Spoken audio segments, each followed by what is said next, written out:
Okay, there's Taylor. Okay. Recording in progress. Alrighty. Okay, everyone, welcome. It is 5 o'clock on. Let's get my agenda. It's 5 o'clock on Tuesday, August 12th. It's been a month since we've met, so welcome back, everyone. I hope everyone's had a good summer. Unlike the last 2 summers when we met like every day, it was nice to have a little break this time. So welcome to the guests who are here in person and to the folks who are on the Zoom. So we're going to approve the minutes of the July. We do have, yeah. We're gonna approve the minutes of the July 15th meeting.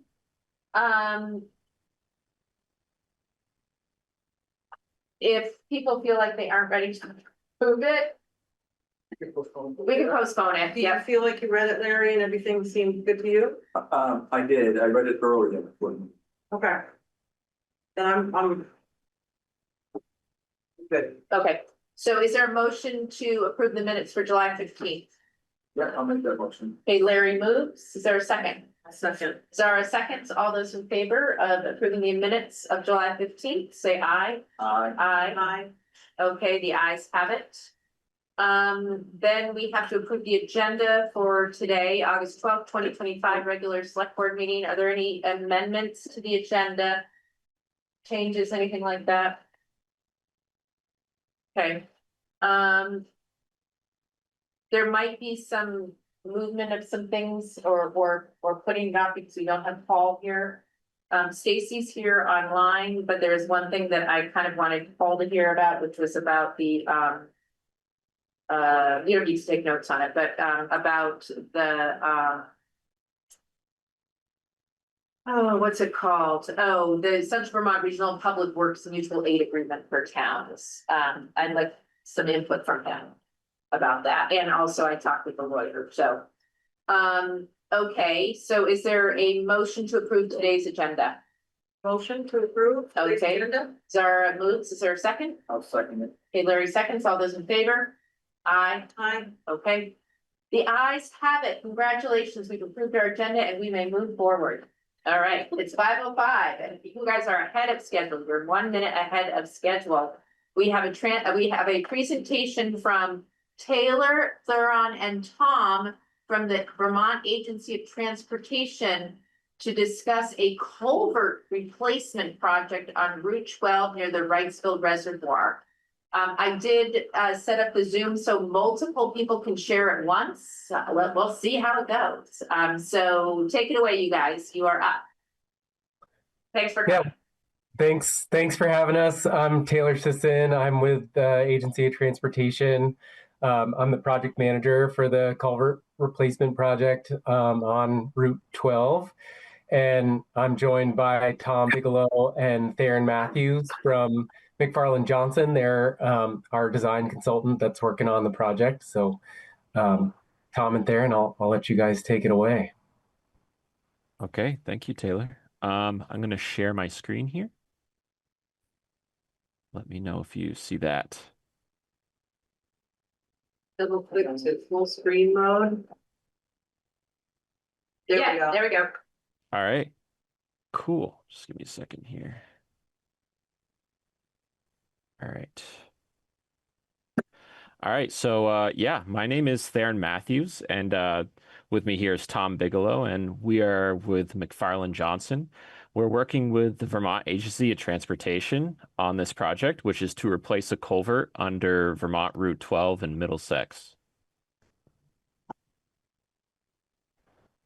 So my plan is to show you the conceptual design of the project, give you some background of the location, and at the end, I'd like to hear any thoughts or input from anyone.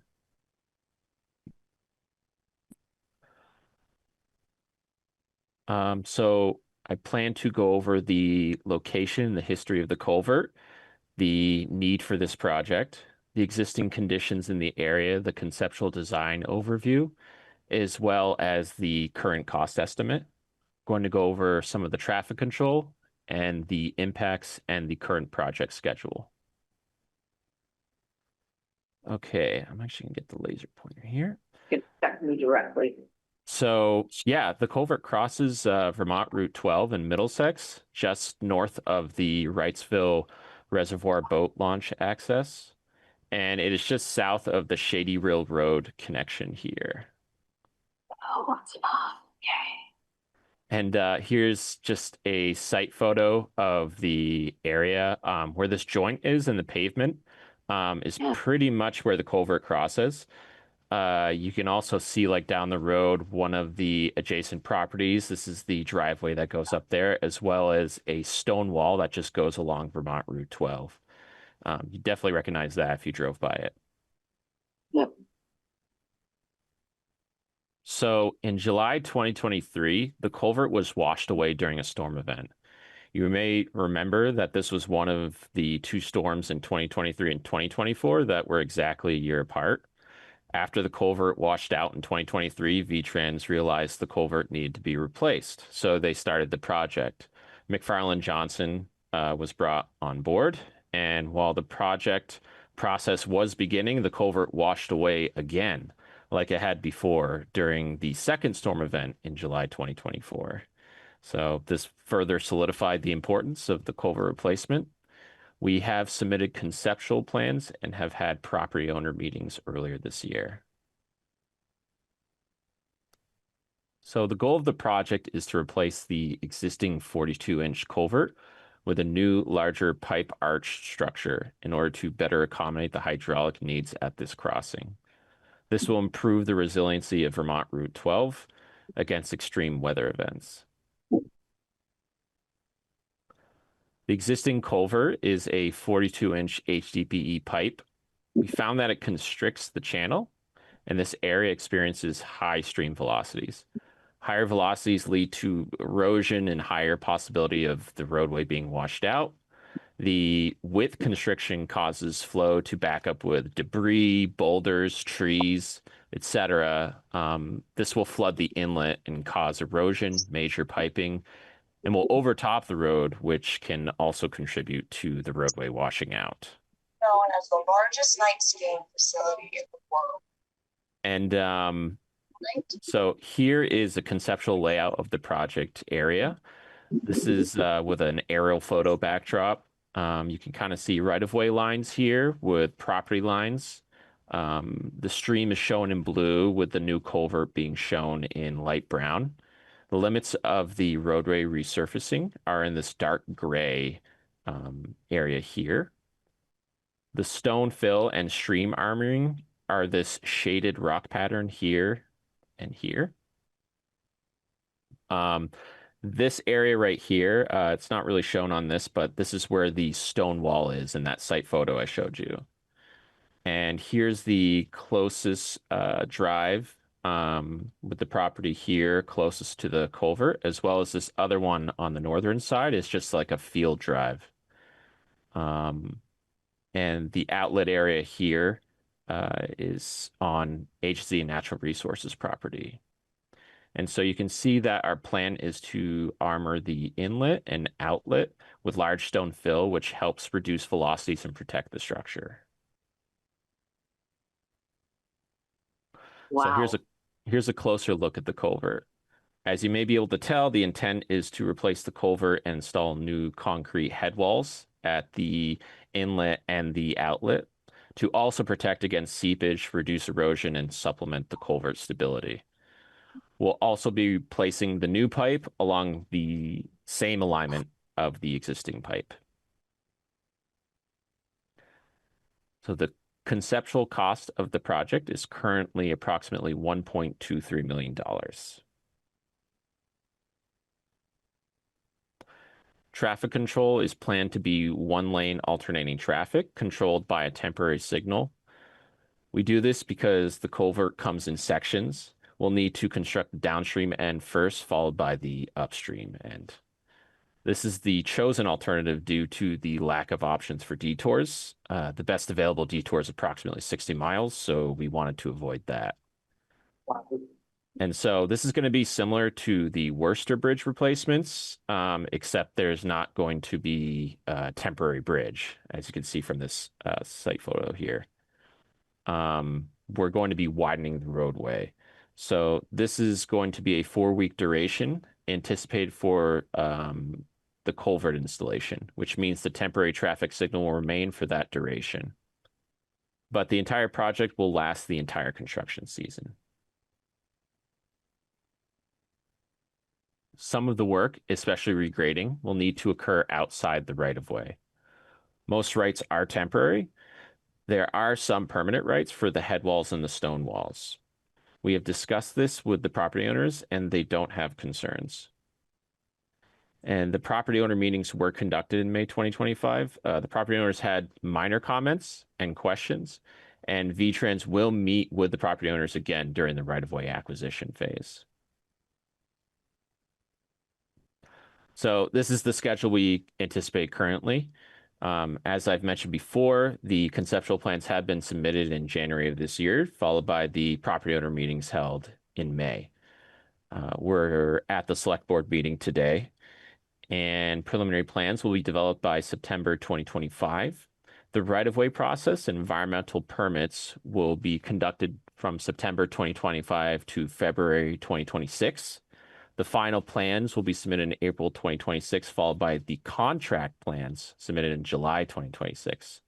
This project will be advertised in the fall of 2026, and construction will happen in the winter 2026 to fall 2027.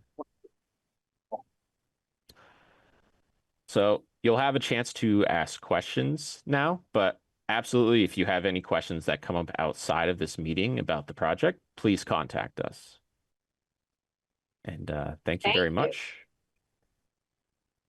I just had one question that you mentioned the 4 weeks. Was that for the stoplight?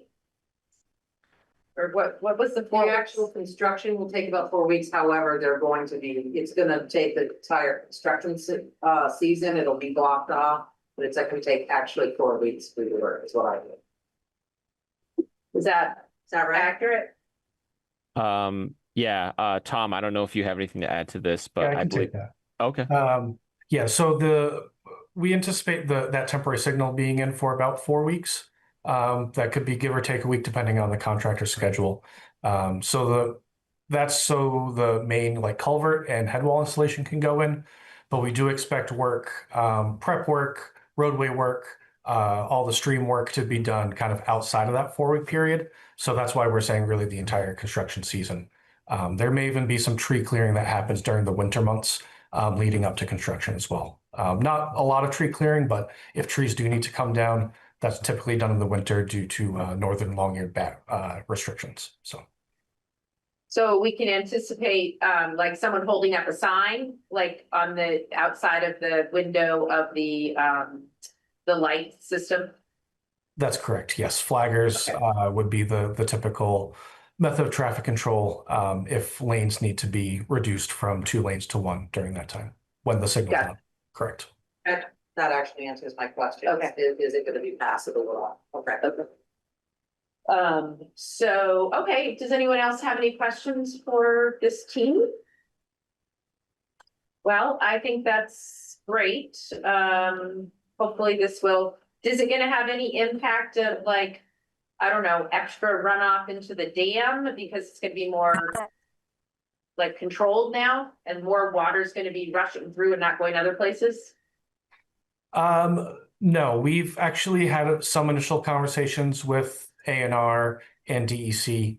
We're not really increasing the flows down to there, and those flows are really all expected, even in one of those big events where the culvert overtops, ultimately that water is all getting down to the reservoir anyway. So, I see. when we do all those calculations, it really is not an increase to runoff. Gotcha. Zara? My last question is, who's paying for this? Yeah, so this project's 80% funded by the federally funded and 20% state. Right. Yeah, no, we wouldn't. So is there any action items for the town of Middlesex or that we have to look forward to in the future? besides maybe just you guys letting us know and we can send out, or maybe you guys do the VT alerts. I mean, this is a year away, but like, you know, we like to let people know that like, oh, this is gonna be closed, but I would assume that's on your to-do list. Yep. Yeah, we usually will have someone do public outreach, once we're closer to construction, and keep folks that want to be updated with like weekly construction reports, just to keep people in the know with if we're alternating one-way traffic or things like that. So no, not really. We're not really any action items for you at this point. We just kind of wanted to come in and give you a little more information on the project. Great. All right, good. Well, thank you. Is there anyone else who has anything to ask or comment on? Thank you. All righty. Thank you so Yeah, much. thanks for having us. Thank Thank you. Okay, Thanks. bye. Have a good night. Bye. Thanks, Tom. Thanks, Darren. Yep, thank you. Okay, so that didn't require that much time. No. So we could probably just move on with the highway report. And if we are done with that, Mike, if you don't mind, because people might be joining, we'll kind of push you off a little bit till we get to 5:50. And we'll jump straight to you because we might be ahead of schedule. Or maybe this will be an enthralling conversation and we will I think we've got more people here than we normally do. They're probably waiting. That's true. We could ask. And that's probably why David Del Floro too. But I did say to people to join at 5:45 and I don't want to be like, Okay. have it be over and then people, it's not on the agenda. So, okay, so tell us what's happening. As far as the equipment, the International's, getting, had a sensor issue. And come to find out there's a bulletin on that system, so they had to order an upgraded part for it, so. Should have that back at the end of the week. Everything else is running, we finished up on Mason Road. We had 10 work and now they're working on North Road. Roadside mowers here, came yesterday and we begun mowing. Last of the 4 box culverts will be completed this week. And still waiting to hear back. I talked to Dexter and he said that we should be able to finish up with the method of repair analysis this week for the culvert. Oh, good, yep. You notice I never take it off the agenda, I just leave it there. No. It's an ongoing. You absolutely should. Yeah, so you just summarize again for the Old Brook Road, what should we? We're waiting on to hear back from the engineer on cost analysis and method of repair. Great, thank you. Because we got some money, some A&E money. For that. I've raised. So, I'm sorry, Because we had gotten some A&E money for that, $5,000 for. Maybe engineering. oh, okay.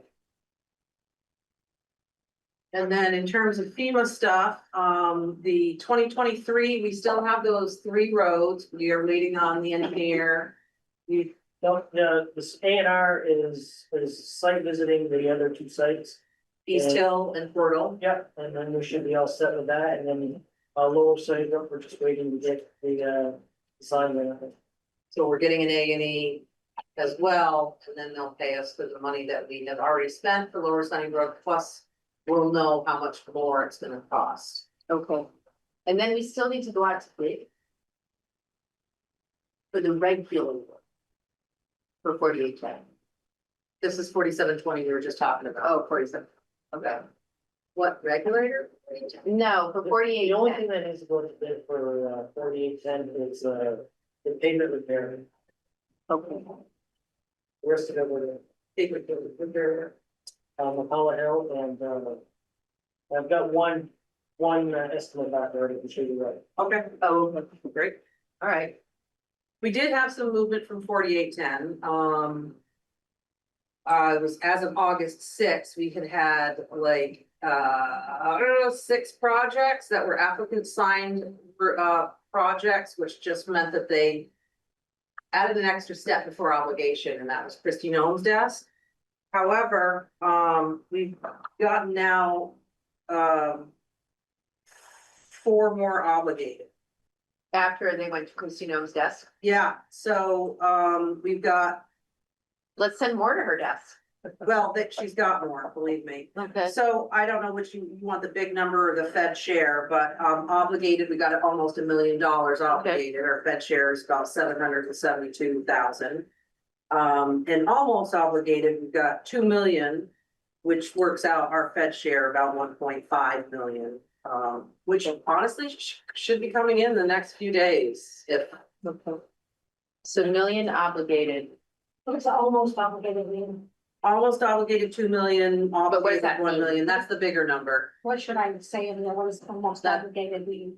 like, is it sitting on Christy Nome's desk? The almost obligated is, yeah, that's So the you can say it's 1.5. been, what is it that happened before it went to Christy Nome's desk? It would go right to obligated.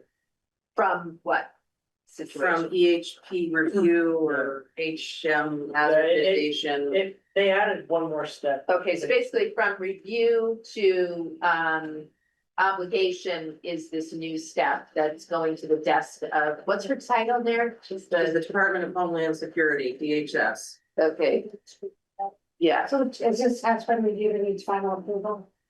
needs final. From her, approval it's like from her. It's everything's like this new done, thing. she just needs to say, yeah. After if it's every month. 100,000, it's over 100,000, it goes to her desk for signature. Okay, But we're up by, look, we've gotten another million since we've got we, another almost million, Yeah. 75% of our million, million, Yeah, since the 75%. last time we met. and I'm sorry, is it in our bank account yet? No, it's just been, it's sent to the state for something for. So the state, and then Cheryl has to, but Cheryl's had the knee surgery and stuff like that, Right, so I would okay. imagine that will be soon. And maybe by the time she comes back, maybe by the end of this week or beginning of next week, have that other 1.5.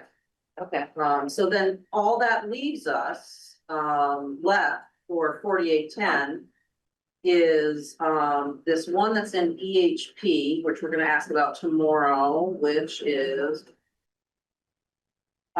just these 2 culverts on 2 random roads, so that's like 67 grand. okay, And then Brook Road, which is our biggie, and that's, $1.4 million worth of damages. We would get paid a little over 1 million okay, for our 75%. But things have moved along. okay, And then the other thing is the last 4, these ones that we have an AE and the E happening for, we got given $114,000 to get this engineered, but we don't know what the total cost of French, Brook, Bolda, or Daniels Farm Bridge will be. So potentially another $1 million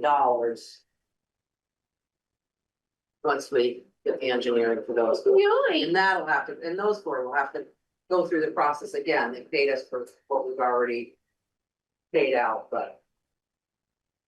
okay, We're at least moving in the right direction. yeah, We're at least moving, period. Yeah. slowly but surely. All right, Exactly.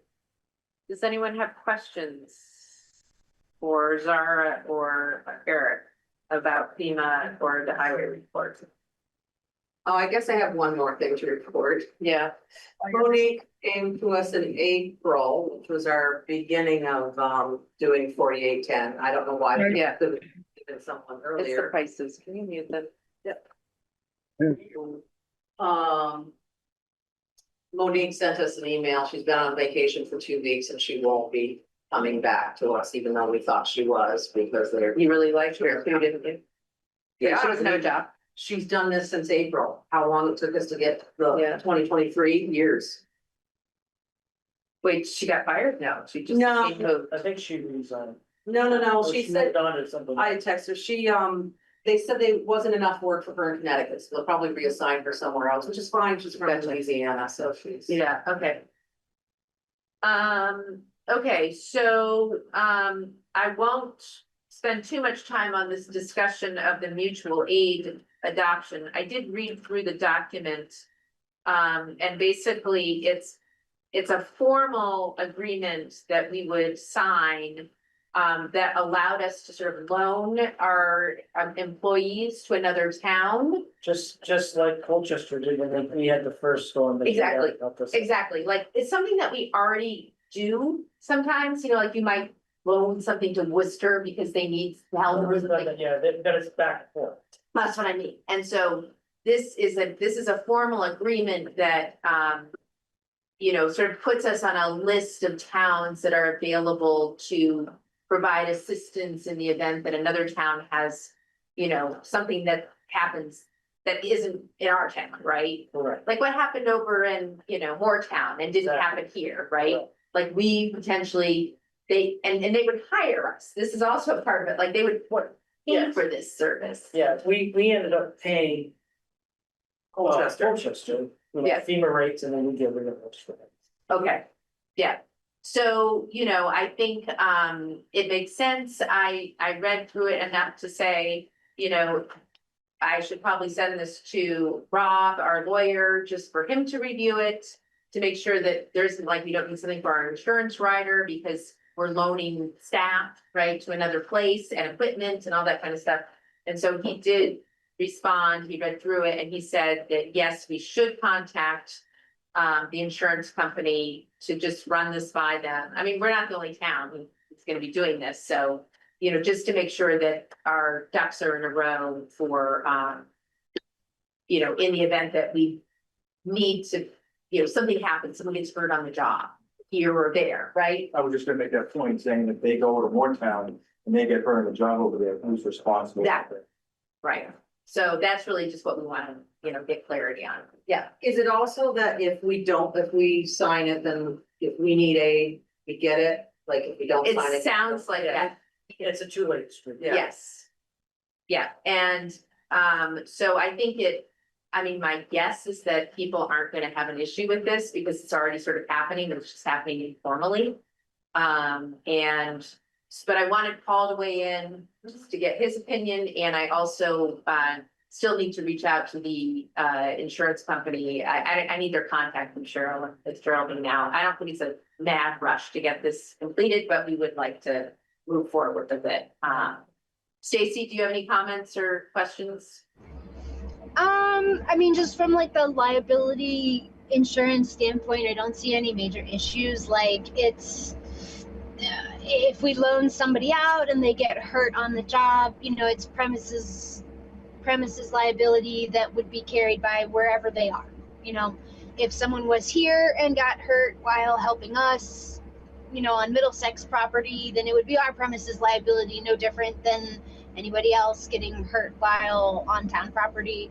Our workers' comp would follow them. I assume I'm not as well versed in that, but there also is like, there's special exceptions to coverage, like the no fault coverages for volunteer workers. So to the extent that this is like if we're they're volunteering their time because they're not getting compensated by the other town for the mutual aid, then there's like an extra layer of protection there. I assume that would have to be the case. It's not like, but I don't know. I haven't read the agreement. I'm just assuming that that if we like loaned out a road crew to Worcester for the day, like we're still paying the road crew. It's not like Worcester's footing the bill for the day's work. Well, actually, that is in there. Is We it? would road crew, but we would bill Worcester for that time.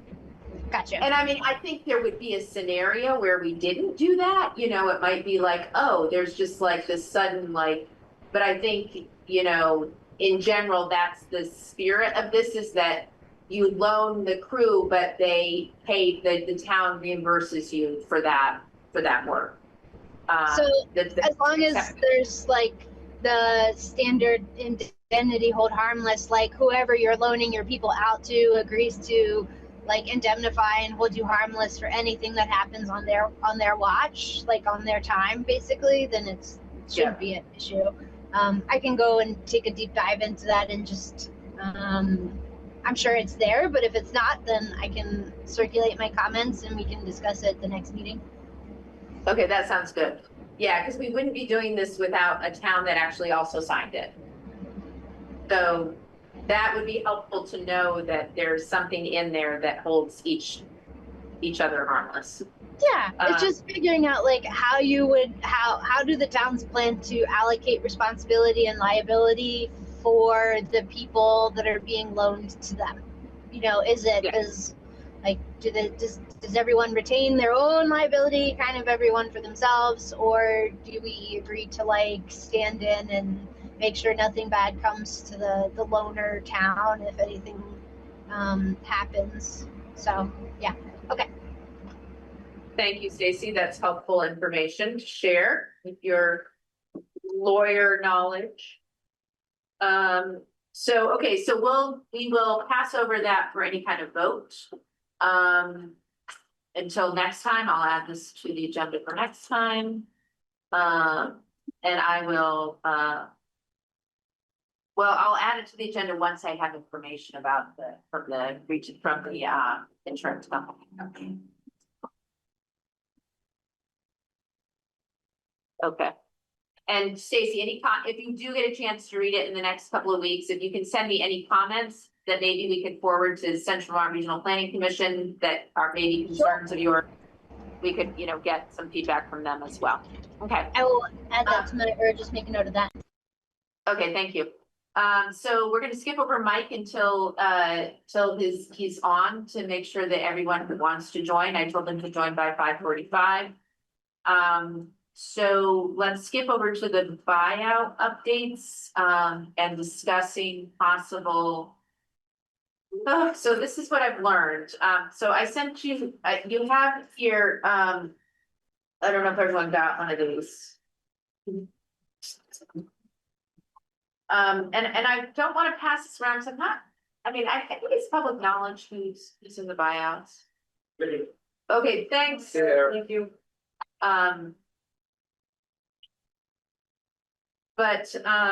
Okay, so the process of the buyout is kind of long, right? But the state is serving as the main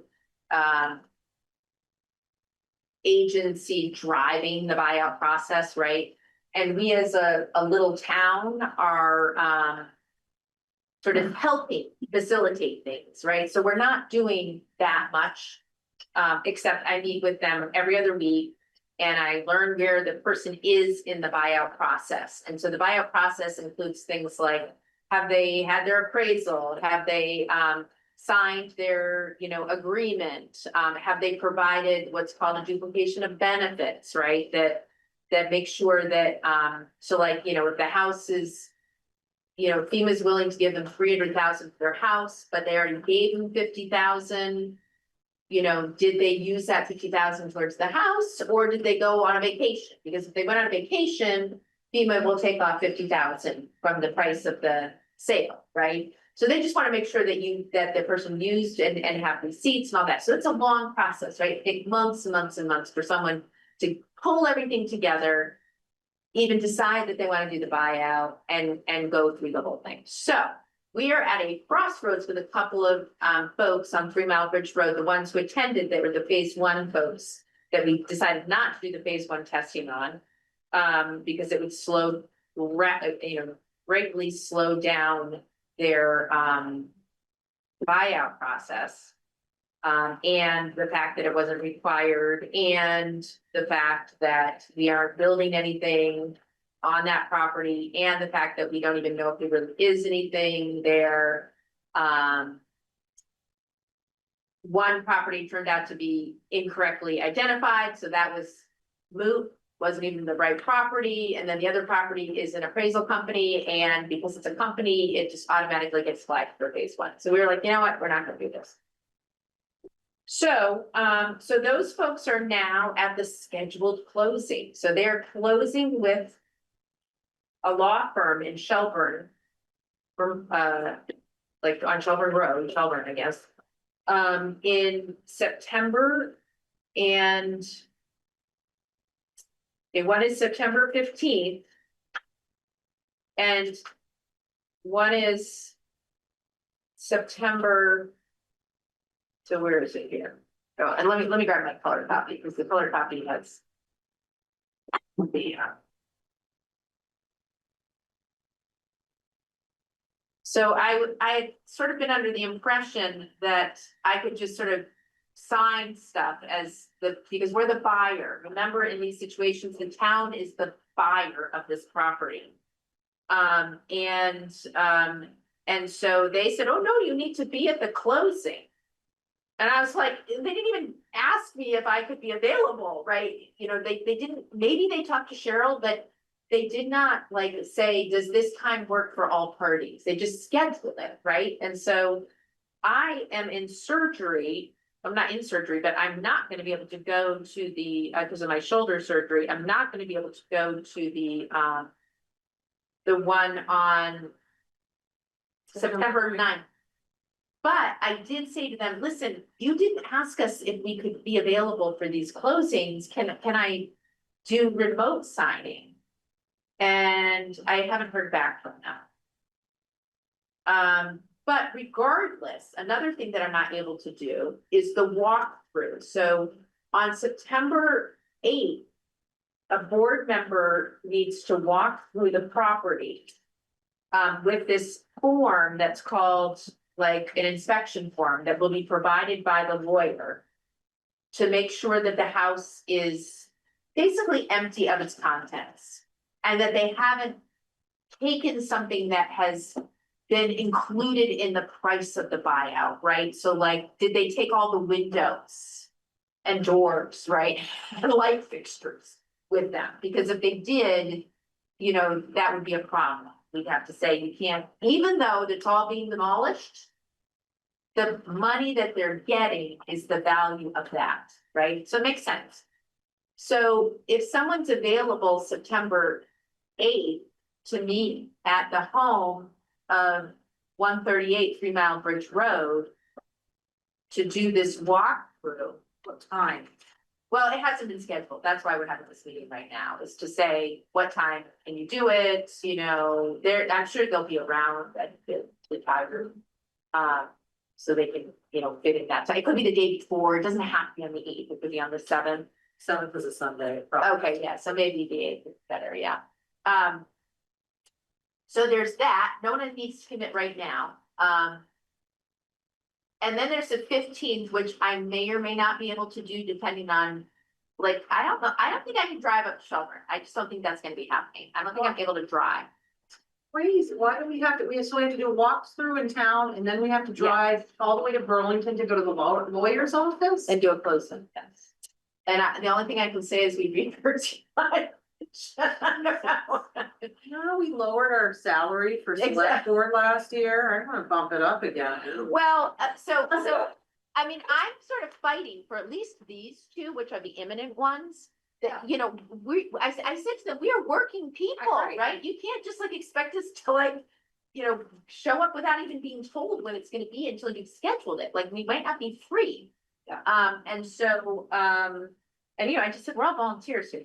I mean, possibly, but Cheryl's, because of her knee, I mean, she is getting paid, you know, maybe we could ask Brenda to do it or something like that and just assign her to do it. I can talk to either one of those. We just need a town official to be signing it. I'm not sure Brenda actually should because she's not a town person, but anyway, so that's where that's where we sort of come in, like, meaning there's work for us to do. And I mean, normally I would say I'll just do it. Except that my surgery probably is not gonna allow me to drive anywhere in that time frame, at least for the first couple. Does it have to be the same person to do the walkthrough? No, the lawyer thing? No. It doesn't have to be the same person, but I think what we as a board would want to do is approve. What we could do right now is approve any select board member to represent the town, or Cheryl to represent the town for a signature on the closing. Or So that when we know the times. so that when we know the times, we can coordinate it.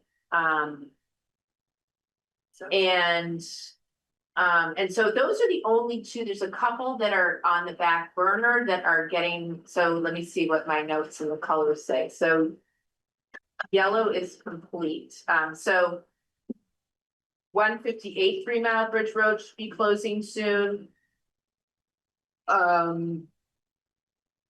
Yep. 148 Three Mile Bridge Road should be closing soon, so these may be like, again, a couple more that are coming up.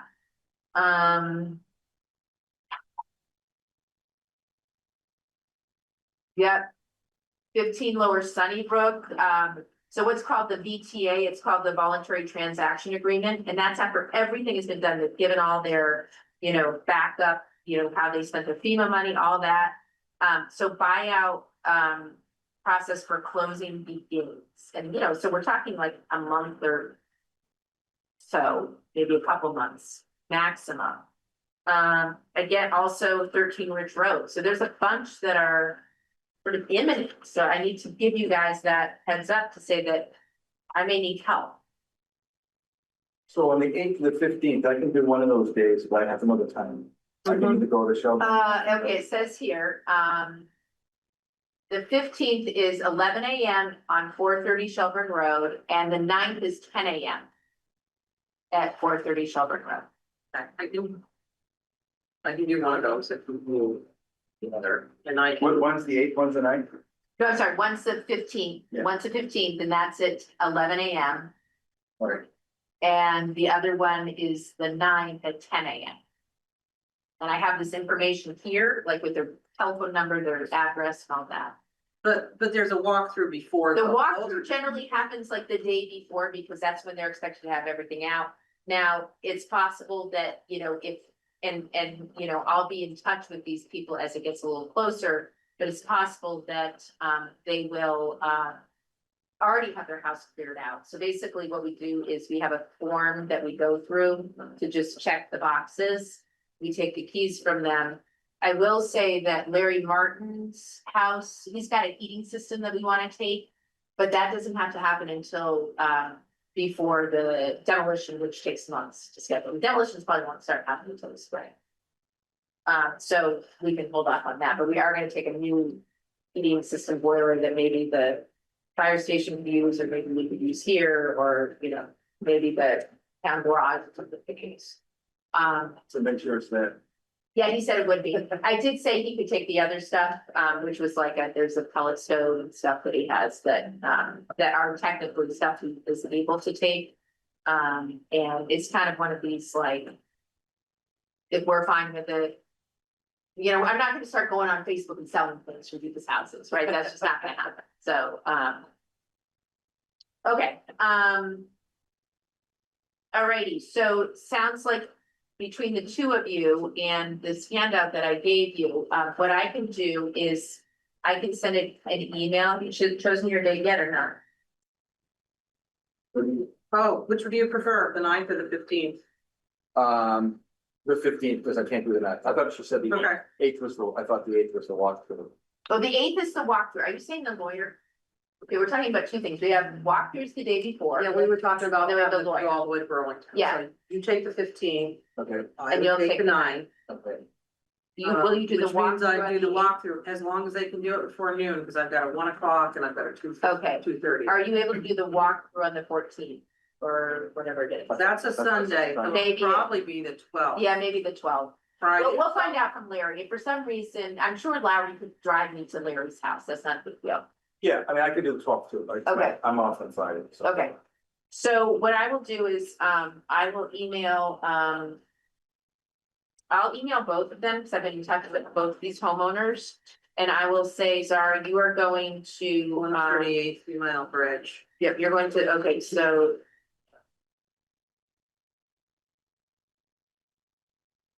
Zara doing walkthrough, so you can doing walkthrough.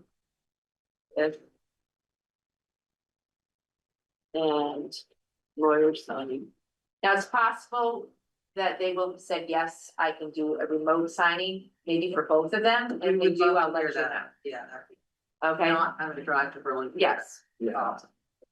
okay, and then you are gonna do 140 Three Mile Bridge Road. Okay, Larry walkthrough, okay. So I'll introduce you both and I will, have you, I'll have Larry, Larry directly coordinated with Larry. Here we go. Okay, that'll make it easier, that's all I remember. Right, okay, so, that's it on the buyouts, and like I said, the demolitions happen later in the year. And does anyone have any questions? Alrighty. Okay, so, we are, let me just see, Close enough, you're at 5:45. yeah, let's just quickly move because I'd like to get out of here soon. Yeah. Let's quickly move to other business, the nominations for CDRPC Board of Commissioners. The Representative Ron Powell has agreed to serve on the Central Vermont Regional Planning Commission Board of Commissioners. And Mitch Losecki has agreed to be the alternate. So we need to make a motion to approve Ron as a representative and Mitch as the alternate. I make a motion to approve Ron as a representative and Mitch as an alternate. Okay, is there a second? I'll second. Okay, Larry seconds. All those in favor, say aye. Aye. Aye. Thank you, Ron, and thank you, Mitch, for your service to the community. And then nominations for Central Vermont Regional Planning Commission Transportation Advisory Committee. Ron has agreed to be the representative, and we do not have an alternate, so that is an available position, but usually Ron is able to attend those meetings. So is there a motion to approve Ron as the representative? I'll make the motion to approve Ron as the representative. Okay, I'll second. and Larry seconds it. All those in favor say aye. Aye. Okay. Let's quickly go through approving the right of way for a Washington Electric Co-op on the Hendrick property on North Bear Swamp Road. Is there a motion to approve that? Make a motion to approve that. Okay. Is there a second? I'll second. Okay, all those in favor?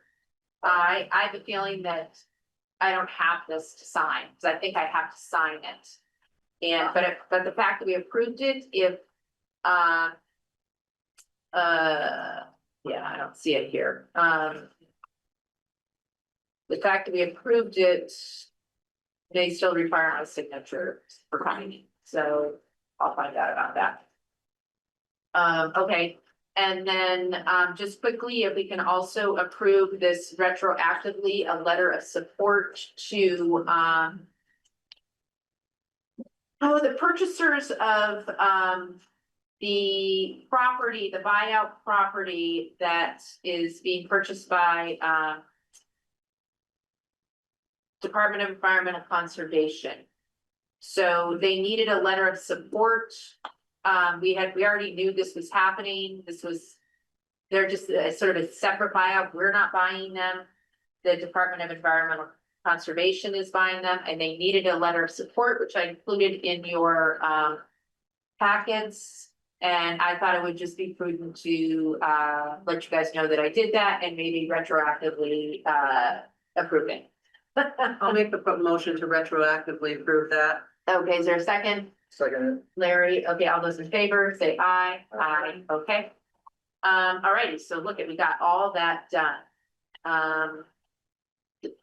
And now, I am pleased, is there anyone else waiting in the waiting room? I am pleased to introduce you to, are you a doctor? Okay, Mr. Mike Klein. River scientist who has been retired from the state, but who has been helping us over the last year in so many ways. Yeah. Specifically, looking at the Great Brook and the road and the river and the impacts of storms. And he is here to share with us findings from his one-year study. So Mike, thank you so much for being here. We appreciate it, and you may take it away. Thank you. Many folks do thank that you helped me last year, 10 years old, and he's with me down in the field quite a bit this year, so I'd like to acknowledge that. Thank you, Ken. I'm gonna do several things. I'm gonna run through a list of activities that we've done in the last year on the book. Talk about the ongoing vulnerabilities of our infrastructure, and then talk about maybe what I would recommend that the town consider with respect to ongoing planning. for restoration. So what have we done over the last year? Right after the flood last year, we put together a stream assessment and hazard mitigation plan specific to the Great Brook watershed. And that was submitted very quickly for some FEMA funding, but didn't happen.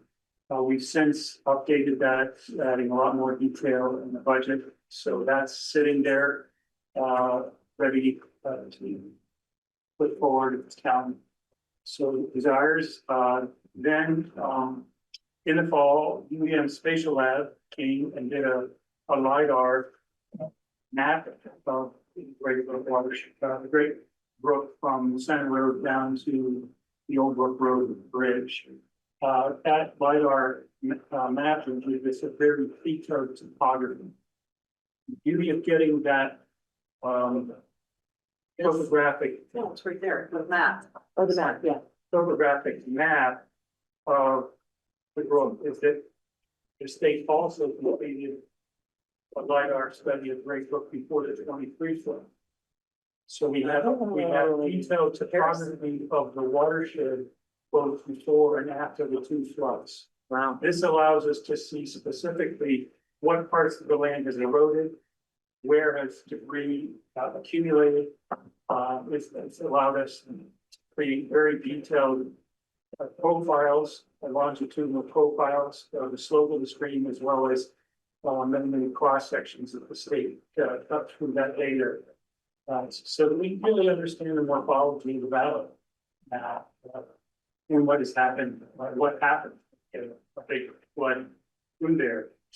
After that, I think as winter was ending, we had a meeting here and invited all our residents along the brook to come, and we shared that data with them. We shared what we hope to accomplish in the summer, and that we could be out in field shortly to look at the book. We have great support from the folks that did attend those meetings. My pin needs to be secured. For some reason, the owl is not. You just move that owl. So why isn't it showing up on here though? Like, he's not being shown, he's not showing up. It's not turning. Like, No, no, I think you should sit here. okay. People can see you. Sorry, I dropped your mic. Come on in. Let's put this back.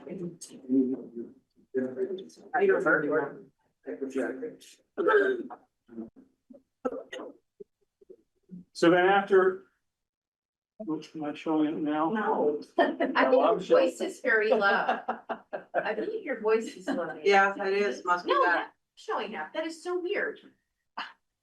Well, Just speak as loud as you here I can. am, right over There you here. go. All right, so then after the spring runoff, Ken and I walked the length of Great Brook from, again, the center of Brook culvert all the way down to the abutments over the brook that used to take the road, Old Brook goes down to Route 2. We assessed all the present stats of infrastructure, the rock revetments, the cross culverts under the road, and we then mapped all of that information onto the LiDAR map that the state provided to us. They gave us 100-foot stationing along the brook, so that we now have a very detailed spreadsheet of all the infrastructure along the brook, all the rock revetments, both on the town road as well as against private residences. To be able to continue to track that. This is not in my report, but the state the rivers program came in on the lower Great Brook, where there's bedrock control on good bedrock control on the brook.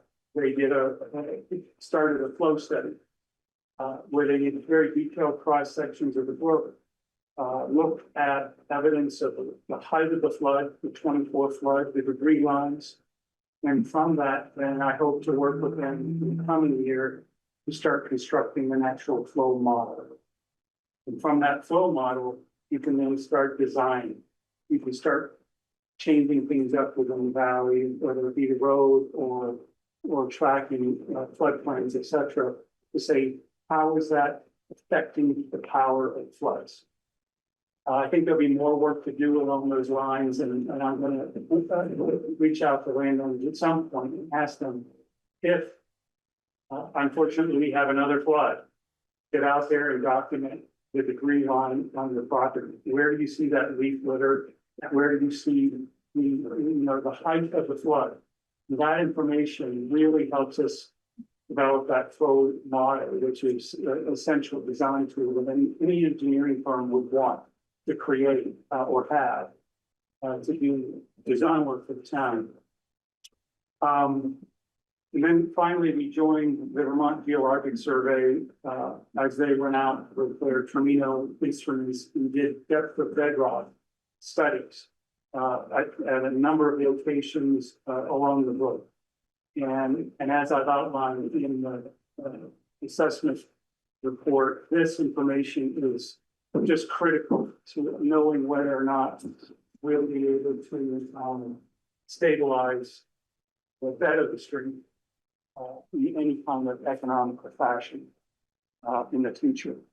And so that's at the end of my report. So that is, and finally, I went to Plainfield twice and did a tour of their brook in their town because Great Brook in Plainfield is a very, very similar geologic setting to Great Brook, Middlesex. They just happen to be a foot or two ahead of us. And so I've had great conversations with folks over there, geologists, and toward the brook road over there. So that was informative.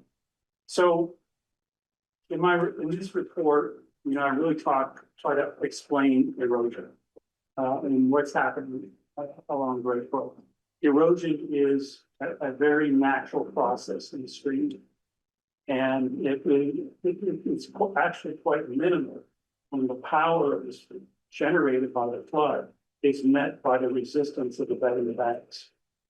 There is still erosion, but when those two are in balance, the resistance and the power, the erosion is minimized. What we're seeing is a decrease in resistance and a big increase in power. And so the balance is way out of whack. We're seeing excessive erosion along the brook. All it takes is, stopping along the upper brook to see the number of landslides to understand what's happening. Just in the 20 years that I've been looking at the brook, I've seen the bed of the brook drop anywhere from 5 to 10 feet. And as the bottom of the brook drops, it steepens the banks. And you get these slides and failures of the road embankment. So again, stabilizing that bed, trying to get it to a point where it's not down cutting any further is the key to saving the embankments, minimizing the landslides, and protecting public safety along the brook. So, with that in mind, I feel like, Middlesex really needs to, take on, I think, a pretty detailed planning exercise around that brook to understand what alternatives do we have when the next flood hits. And I've outlined a number of recommendations, things that I think this plan should include. The number one thing is always to avoid new hazards. New residences and new infrastructure in that valley only puts more people and property at risk. The more we try to protect one spot, the more the brook is going to expend that energy downstream and elsewhere. We have already armored about 17 embankments along the brook. Some of them are repeats. They failed before and we fixed them. I've estimated between the road infrastructure and the private residences, we spent about $2.5 million along Brook Road, in the 2 floods. So yes, avoiding new hazards. How do we arrest further stream downflow? And one of the really key things that this draft bedrock map showed us is that while the lower brook is very low depth of bedrock. In fact, the stream is bedrock in parts of the lower brook. And so that is not going down. If anything, the danger down in the lower segment is material coming from upstream, depositing and pushing the stream laterally on its banks. And that's the type of erosion we saw in the lower end of Great Brook.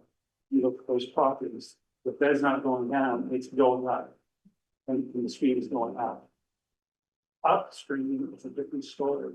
And the depth of bedrock, with a couple exceptions of where it was maybe 20 feet deep, it is upwards to 80 feet down. What? Yeah. So wait, can you explain again why the bedrock is going down? Well, the glaciers gouged out this valley. And I wish Larry Becker were here. He could explain in great detail. But what we see today as a valley is not necessarily the topography that the glaciers came through and gouged out these hill slopes. And then there, the ice dammed up the Winooski and filled the area with lake sediments, this clay. And so now the stream is cutting down through that lake deposit clay material. And yeah, I look at the map, the bedrock map that they've sent us, and it's very strange how there are these intrusions of bedrock at a couple of places along the road in what is otherwise a very deep glacial lake sediments. I'm not an expert on the use of materials outside of riprap. I know rock revetments that we put along Great Brook were well engineered for the most part. They're the right type of treatment. Unfortunately, they didn't get down to bedrock.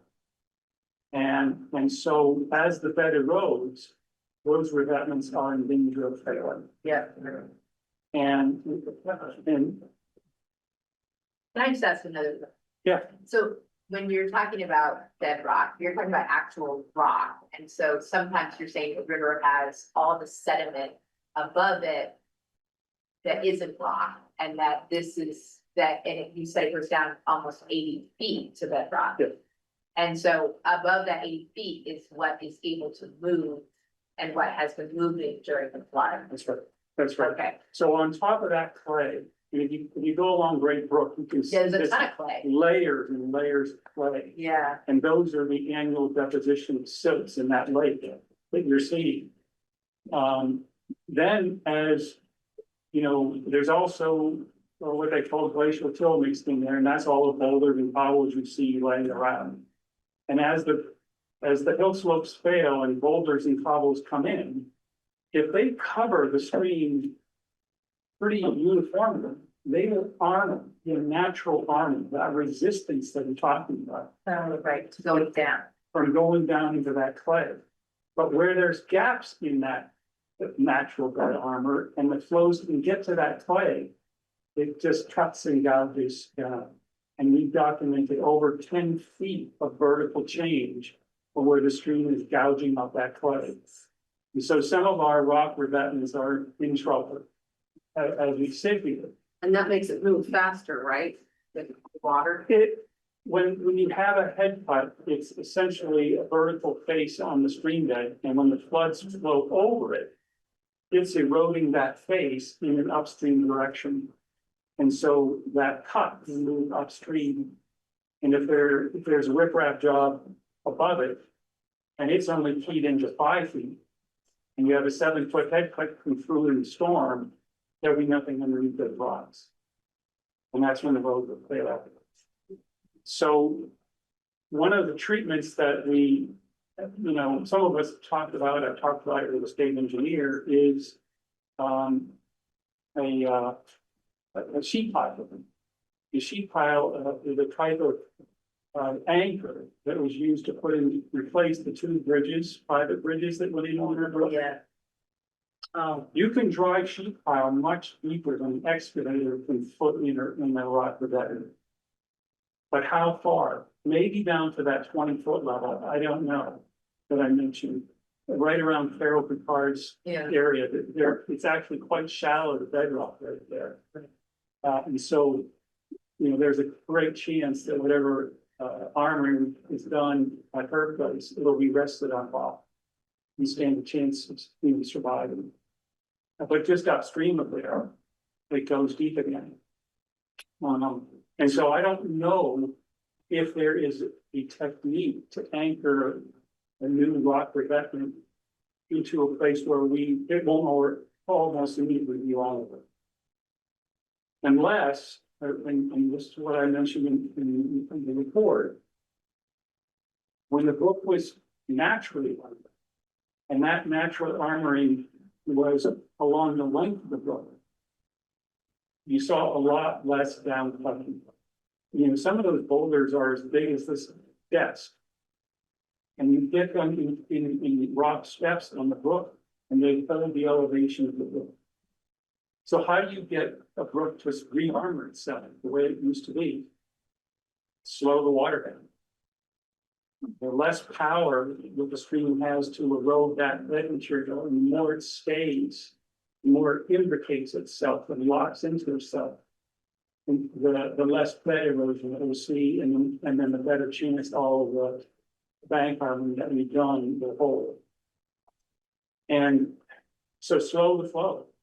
One of the primary recommendations that I think should be studied is how do we both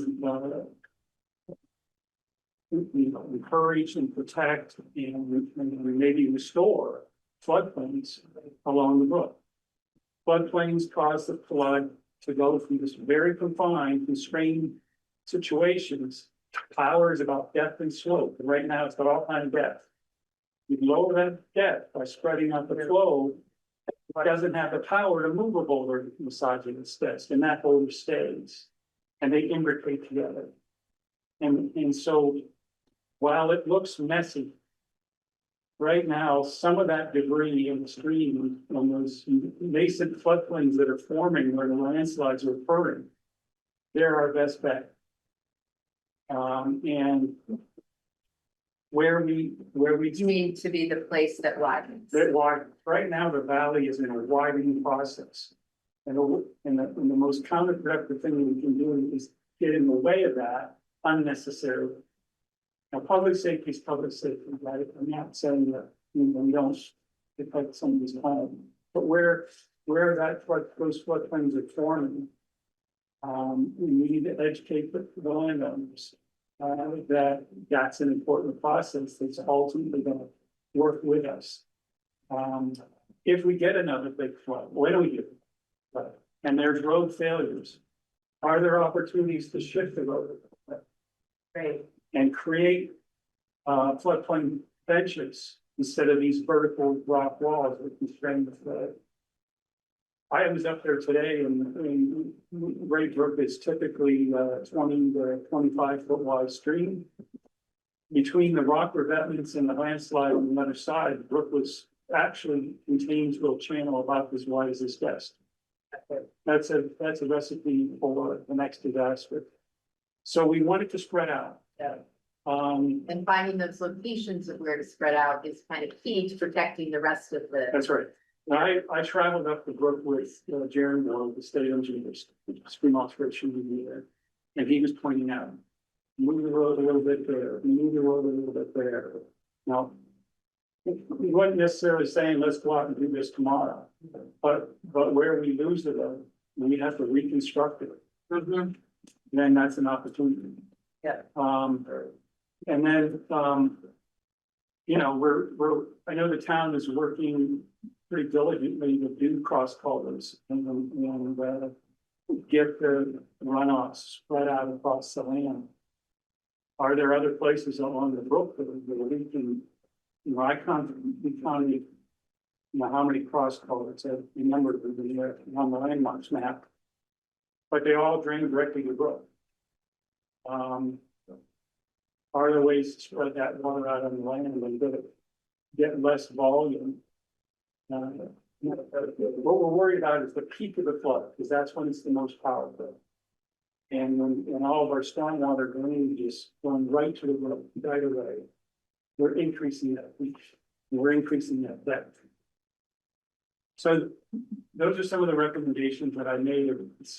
It's not a super encouraging report, it's I really had my hopes set in the bedrock map showing, that we had some ability to get to it.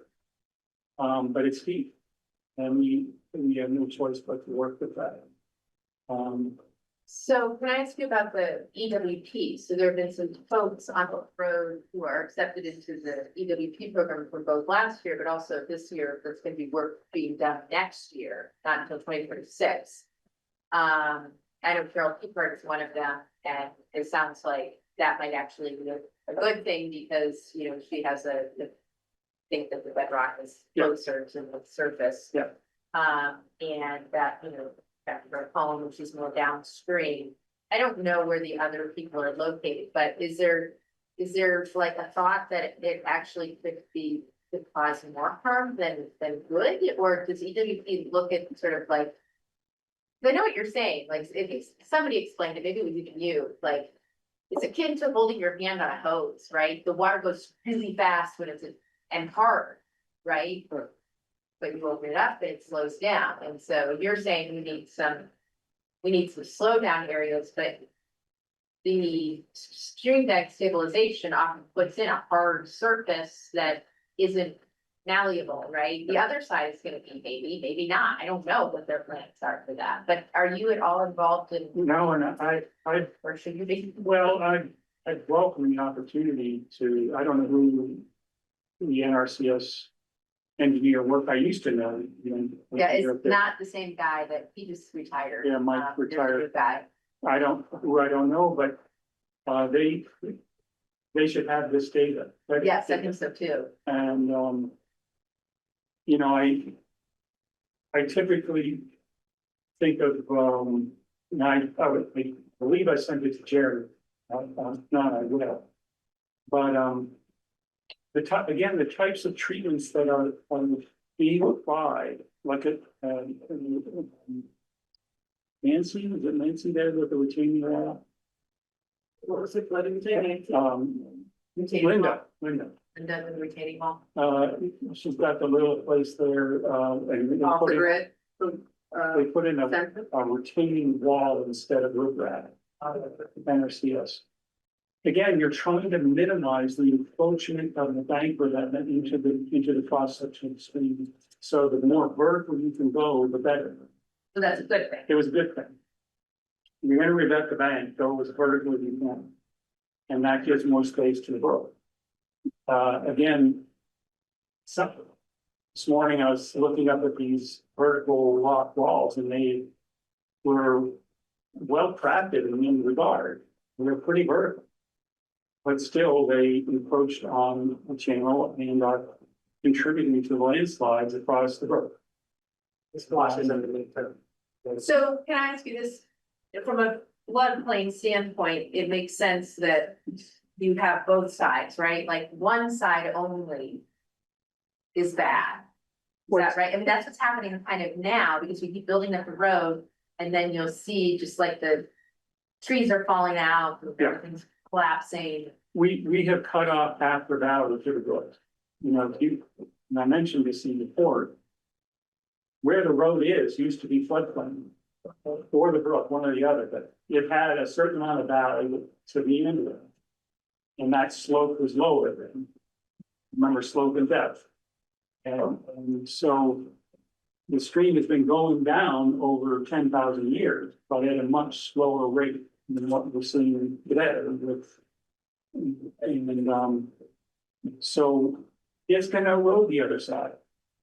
And those landslides will continue until there's enough floodplain formed that it lowers the slope and depth and boulders start standing on the bed. And I think you had a question that, about around Carol Picard, that root ball that she's working with the EWP, that does have to go, because that could tangle up a bunch of stuff, and then it goes sideways, then it just takes out. Yeah, I'm sure they'll take that. I imagine you're not taking. But that's what EWP is working with her, right? Well, they're not, nobody's doing anything with anyone yet, because they don't, we just finished up 2023. All the paperwork is done, people are paid, we're done in Middlesex, state isn't done with 2023 WP, so they're not. At this point, we've had someone, visit the properties but what we don't have yet is like, we haven't, done bids or anything like that for the work to be done, like last year, Jason Merrill did it for the 2023. So that is not gonna happen before 2026. Yep. So nothing's happening with that root ball right now. That's just sitting there. Right now, unless there's somebody else working with it. No, because we had the question of who would even do it, so I'm glad EWP. So my next question is, in the past, Mike, you had come to the select board decades ago and suggested no building across the brook, or not on that. So what are your, going forward realistically as a select board? What do we need to be making rules and regulations for, or looking out to, we don't want what happened to, forgot her name now. Oh, okay, so Yeah, we don't want that to happen again. Right? you don't want people building and then having their place be ruined and making it worse for the river. Like right now, I think Mike is right. The river needs someplace. And is it that, and I'm just saying this, there are situations where, a town might decide, like Barry, to buy out, people won't back the properties, but they want to buy them out. They want to do something different with that property, right? We wouldn't though. No, but like maybe if it meant, 2 houses had to go. So that you could have a floodplain. That might be something that happens maybe not in our lifetime, maybe. And how does that happen, right? How do you But in the for the greater good of the Brook Road, right? That, exactly. But in the meantime, like what should we disallow or allow it? Like, I can't, without a detailed, planning and exercise of the whole brook. In other words, I'm not sure about the lower brook, but I think the upper brook is a very dangerous place to put another house. And there are residences that are very safe across the road and up the hill. right. But if the road goes away, and what's that ongoing cost? So, this is what I mean by having sort of a long-term plan in place. We know the upper brook, well, the upper part of the brook is where it's probably going to be the most hazardous and there's the greatest vulnerability, the risk of failure. And are there alternative ways for people to get into the residence? If the road should fail, how does the cost of that compare to the cost of rebuilding the road? If there's substantial flooding, you lose 4 or 5 of those big events in a big chunk of the road. What's the cost of putting that back versus the cost of town buyouts? Should the residents find their homes to be damaged and want out of there? So knowing what those comparative costs are and being able to make those decisions in an informed way, sort of in the heat of the battle, so to speak, is what I've seen other towns and other states do. There has an aviation plan that needs to be ready. They're not tear apart the neighborhood now, Right. but it probably will be torn apart, or could be.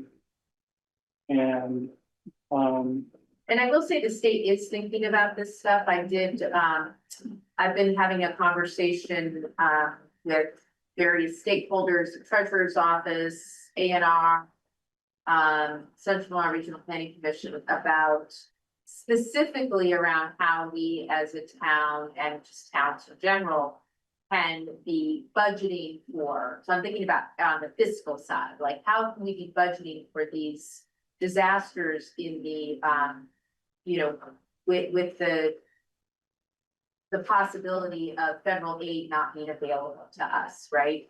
And so, one thing, I did have a conversation with someone from A&R, and they are, sort of thinking about like community resiliency and like, how the state can support municipalities. Roads in particular is where they really are focusing.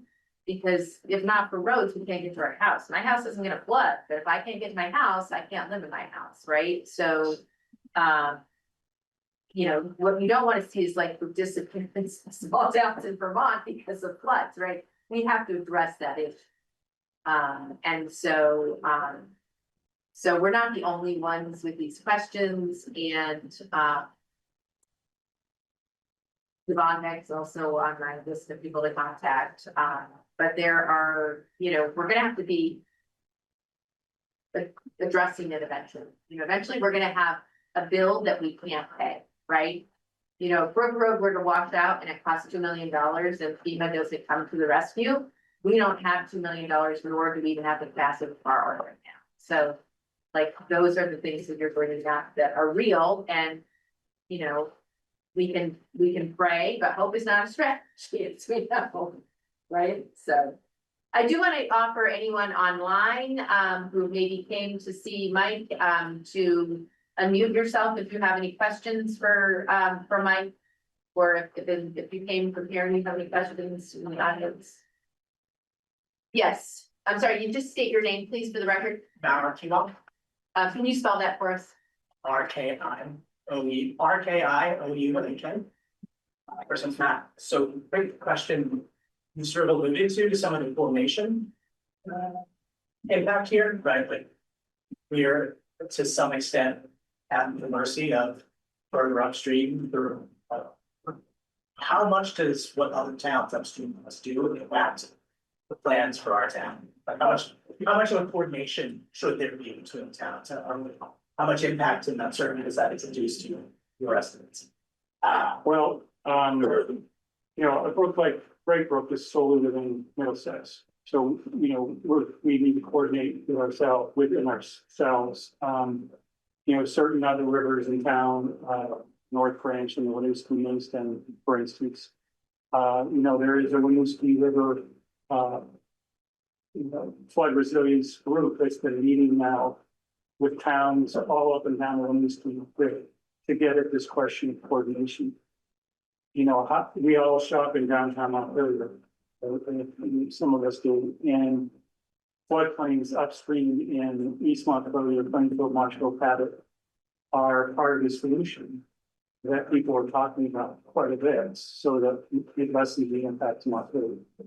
So it's certainly, on folks' mind, and having seen the flood and just setting all the time over the years, I'm encouraged by the conversations that continue in this watershed around hopefully some violence.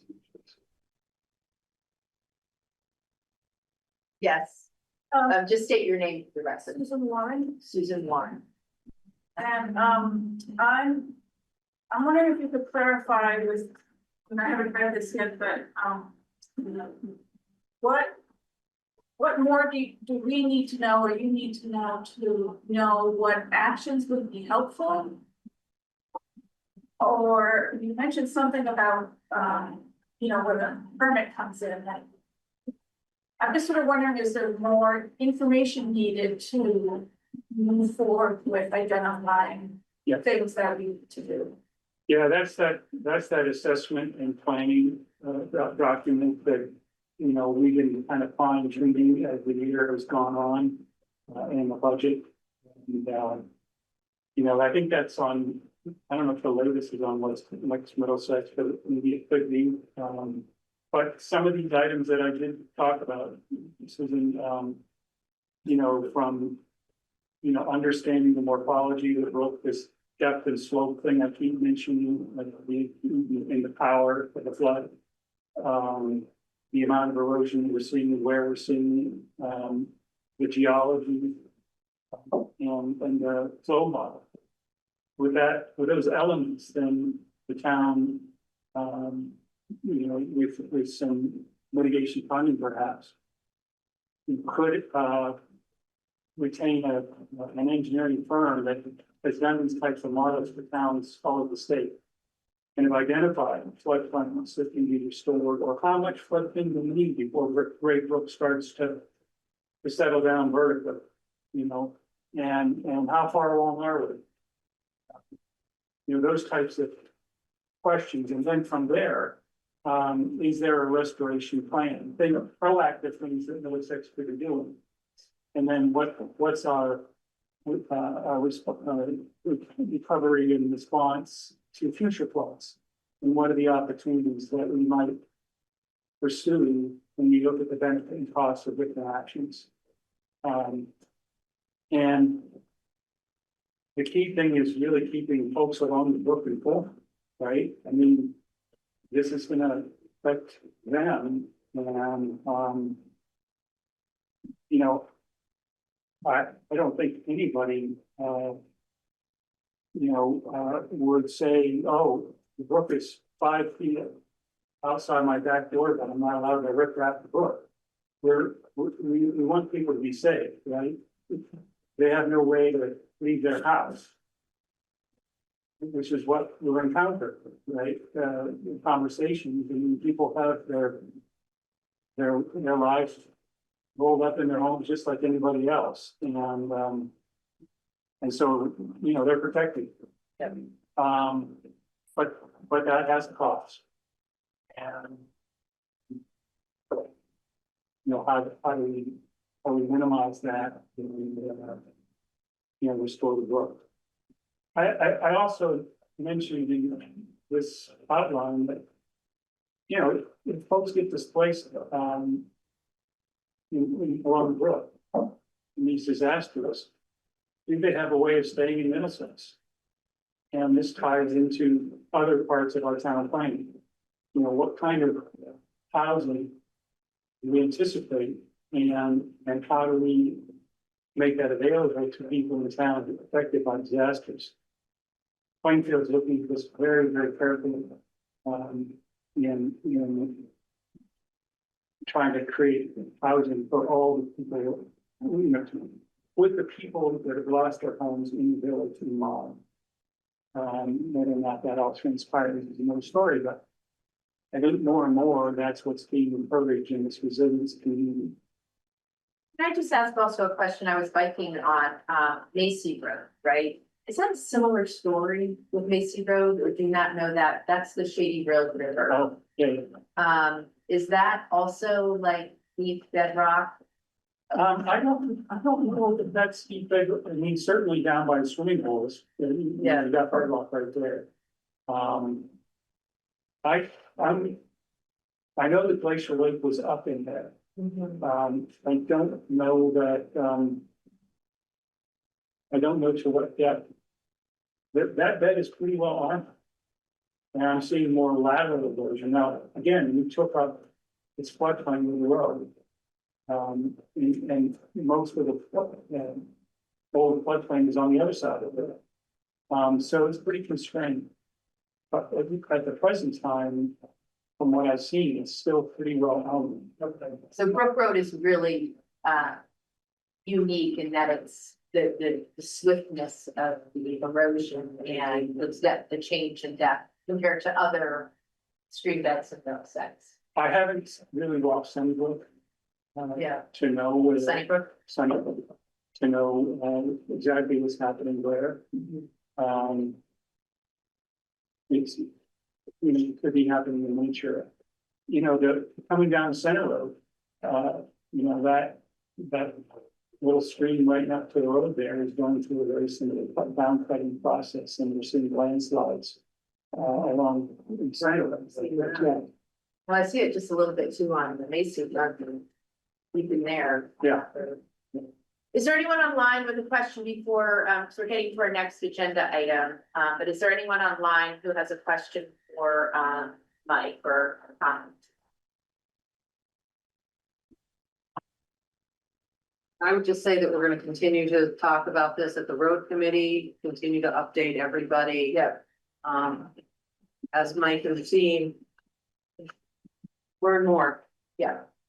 Thank you so much, Robert. Yeah. Yeah, thank you, Mike. I really appreciate it. Yep.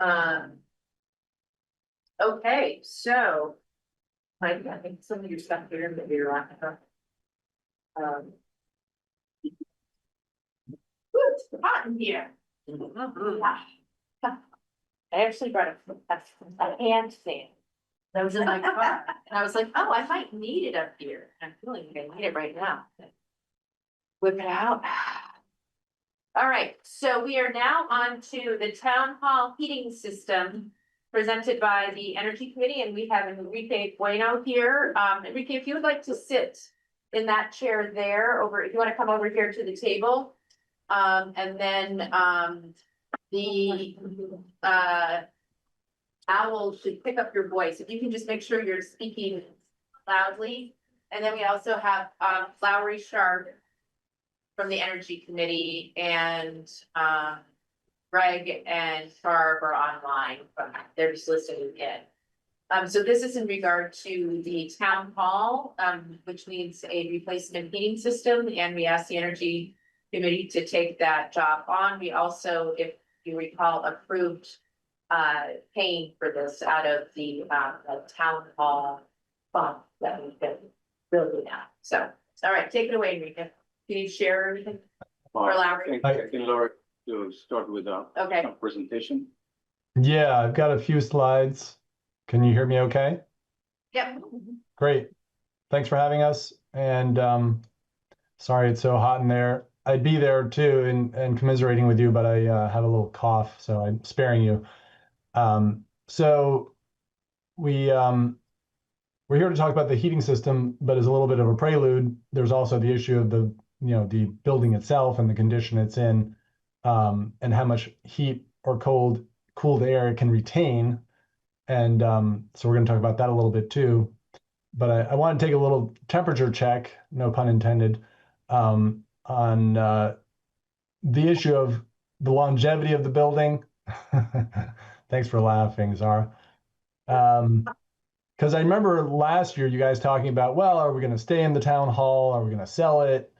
And, I think you kind of have defaulted to staying there for the long term, but I just wanted to make sure that that's still true and how that informs the investment. I mean, I think that, yes, we're not leaving in the next 2 years. We have no plans for anything. Is there room in Welch Park for us? I mean, I feel like we should have a discussion about it, but let's just dive. But right now we need a heating system, and we are also potentially investing in the property. We can look at it that way. Yeah. Okay. I mean, it is building. It's a sound building. I'd love to sell it. I'd love to just sell it and move us somewhere else. That's what I love. We're getting over the heat. Yeah, I mean, look at a better building and layout. Okay, go ahead. All right, thank you. So just to refresh your memories, so the problem that we're dealing with is, number one, the radon gas downstairs. Number two, the heating system that you currently have is at the end of its life and not easy to repair. And of course, you're hot. And in the winter downstairs, people's feet are cold.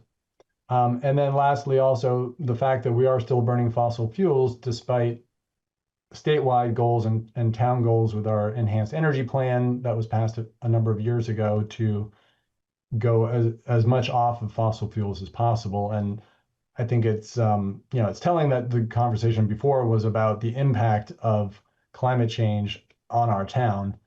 And while I realize that changing one heating system in Middlesex is not going to stop the rains, that's our goal, right? Is to collectively make these changes where we can. Is there any other problem statement that you would add to this?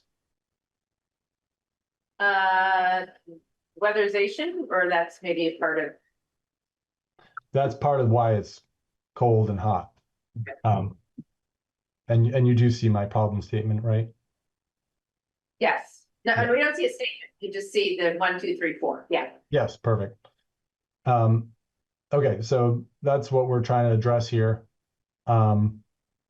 So as I mentioned, there's need to weatherize the building. And so what that encompasses is blowing cellulose in the attic, doing air sealing where there are gaps, doors, windows, and walls anywhere there's a crack that could be sealed.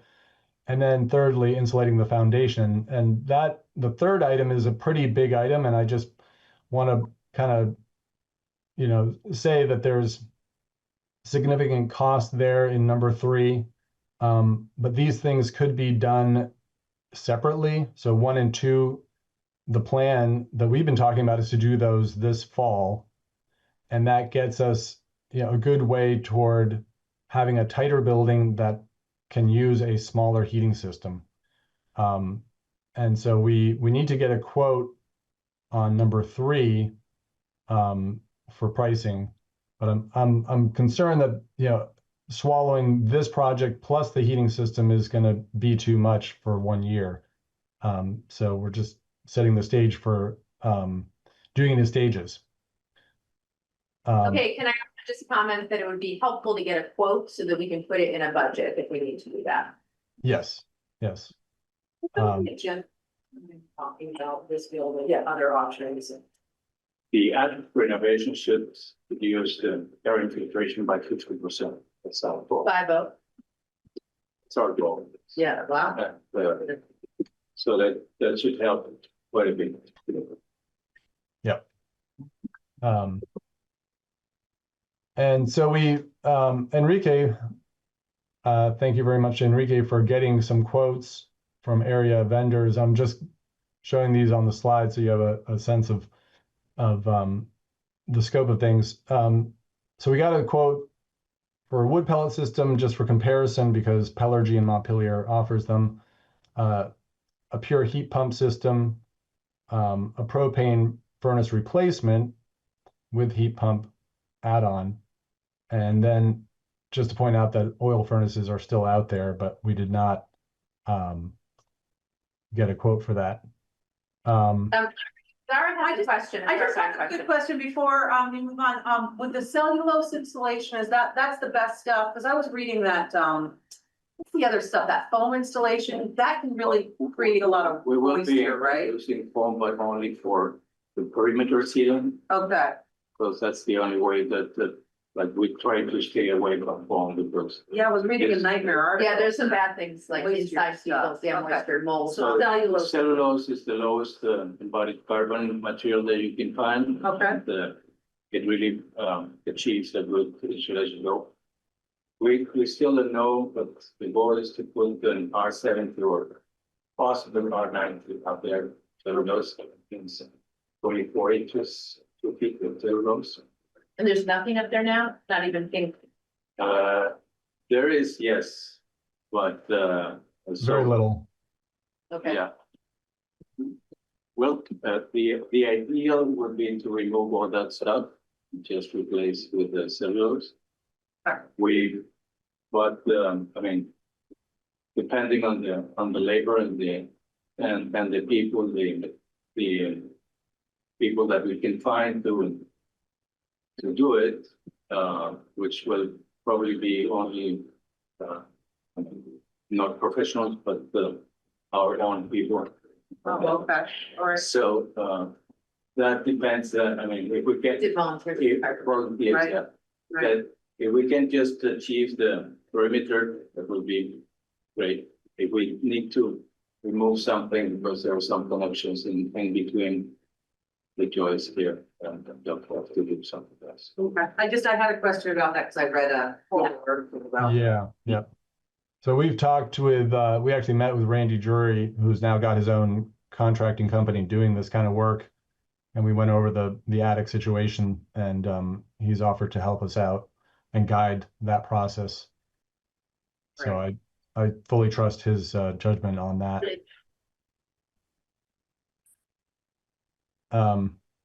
So the other aspect of the system, in addition to heating the air, is freshening the air.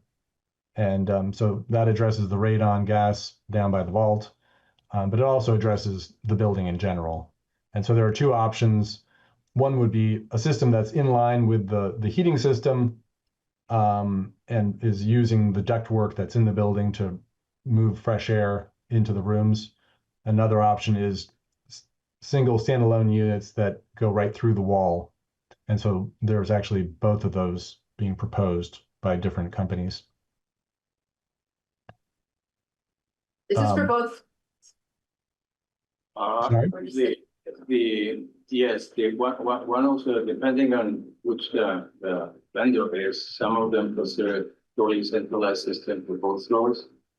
Some of them just to separate this upper floor, and do the main ventilation systems for downstairs, which is the main problem there with the heating gas. And upstairs, we can use decentralized units that, I mean, will be enough because this has little use this room anyway. So those decentralized units, they work, as Laurie said, just on the walls. They work with the pairs that switch back and forth the flow, and they are with heat recovery ventilation core. So that's the simplest solution there, because most of the centralized air to this room is killed. All these vents are sealed, so that will require that we renew or revive those vents. Okay, so let's look at the pricing. So like I mentioned, Pellergy gave us a wood pellet option because they do heat pumps and wood pellets. So those are number 1 and 2, and they gave us 3 options actually. The wood pellet for 70,000 plus site work that they don't do, meaning a concrete pad for the pellet storage unit outside. Number 2, they gave us 2 heat pump options. The $55,000 system is an American-made product, and the $44,000 is an Asian-made product. And then on the HVAC is a sole proprietorship out of Cabot, I believe, and he proposed a combination of units. So replacing the propane furnace that currently is there with another one, but smaller, and then installing a standalone heat pump downstairs by the office to heat and cool that area, and a second heat pump upstairs to heat and cool the area that you're in now. And so the big difference between number 2 and number 3 is that Pellergy is proposing a single unit heat pump that heats water outside of the building from the air, pipes it into the furnace room, and then heats or cools the air that's then pumped around the building. So that's one system, whereas on the dot is proposing to use the propane furnace in the winter to heat air, the pump around the downstairs, and then heat pumps to supplement that, with heating or cooling. And both of them have ventilation built in. Yeah, our goal from the beginning was to go all electric and get away from burning fossil fuels. That was our main goal there. With solution number 2, can accomplish that. Solution number 3 is basically replacing the existing furnace that you have, which is a propane for another propane, which could be more efficient, but still we're gonna be tied to burning fossil fuels for the next 20 years. So that is the main difference. The number two is a centralized system that will cover both upstairs and downstairs. Number three is decentralized for the upstairs and centralized for downstairs with one single heat pump. The one single ductless heat pump to heat the front office, and the rest would be heated by the furnace, as it is now. So there would be no heat pump up here for AC in summertime. Yes, there is also another heat pump here for In number three. In number three, there's both number two and number three are considering a heat pump here, mainly for cooling and heating, but relying on the drainage for backup, and the number two advantage, I mean, the number three advantage, the number three is using ducted, non-ducted heat pump for the heat pump. Non-ducted means that you have a compressor outside and an evaporator inside that they are connected with a refrigerant fluid.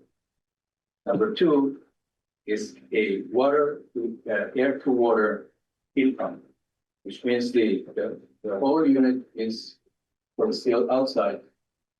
It's like the one single unit. And that uses a hydronic loop with glycol to heat water outside, bring it warm into the outside with a heat exchanger that is integrated within the ventilation system or the force select system of the battery. So they are. Yeah, the reason why, I mean, the premise for the water, air to water heat pump is that you have all the refrigerant business outside the building.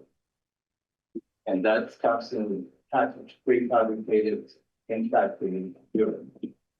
The other one that is a non-ducted one, the installer has to run upper pipe from the outside unit to the inside unit, do the connections, layer the connections and all that. And that's always subject to leaks. So the advantage that the air to water systems provide is that all the refrigerant is installed in the factory with thoroughly sealed connections. So you don't have any possibility of leakage during the installation.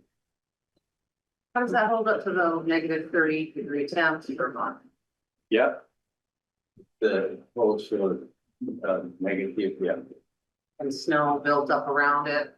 Well, normally those are placed on a pedestal or something. Even the snow or something. But they are installed here in Vermont. Is it different than what I've read about? I don't know much about this heat system, but is it different, this water-based system, is it different than what's installed in a lot of houses? But you bring up the negative 30 temperatures. Is it, you say it's going to stand up to it, but everyone's advising on what I'm reading is that you have to have a backup system for air pump. It is possible that you require a backup system for very few days of the year. But when you design a heat pump system, you should design it for the main chunk of the days that you're going to be needing it. And most of those days are in the 30 degrees range, 30 to 45 degrees. When you oversize the units, to achieve, I mean, minus 17 or minus 20 degrees, then you're running into oscillation of units when the normal temperature of 30 to 45 are happening. So it's not good to oversize any heat pump system. And I would also remember that downstairs there's baseboard electric resistance heating, which I know is not going to make the place super toasty, but it's there, and it would certainly in the worst providing case that. scenario. What are these? Renai heaters? Are they electric? Yeah. Are they electric? Electric. Do these prices include the rebates? No. They include the Efficiency Vermont rebate. Yes, they do. But there's also one more rebate or an incentive that GMP offered the town to go completely electric, which is about $4,700. So with option 2, you could subtract another $4,700. I don't trust that. Our relationship with Canada and Hydro-Quebec, nope. What happened to us for 5 days and we've had no power? I grew up in my parents' house. That was wet. Yeah. This is GMP here, right? And I think our fire station is wet. That's correct.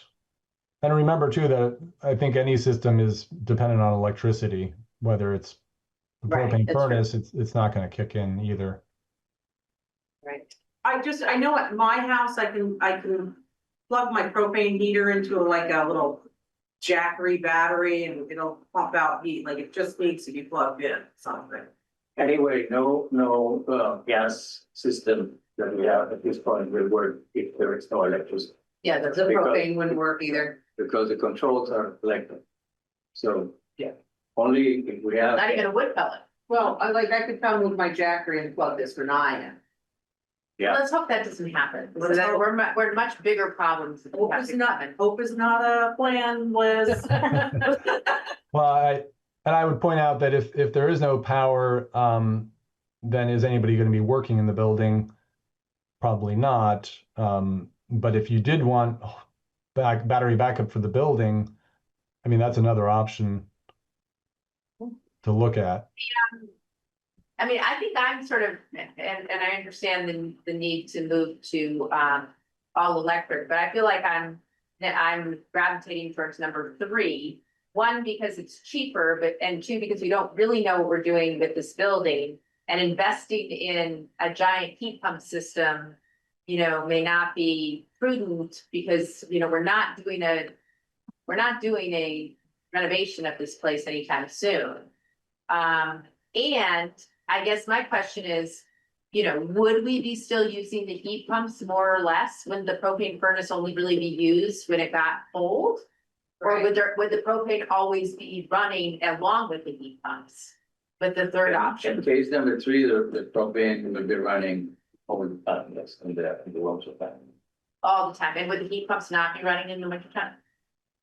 Only the one in the front office, which is the only one. I mean, unless we're going to I see. use the upper one, also for heating, or rely on the relays.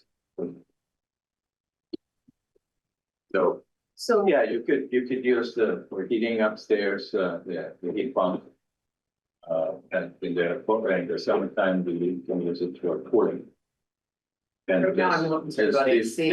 just use the relays as a standby when it gets very cold. This is a, number 2 is like an actual, you're not gonna have anything mounted on the wall, right? It's not, number 3 though is, right? These are so they're sort of, they're not mini splits. Or they are mini splits, okay, yeah, so it's just a smaller heat pump system.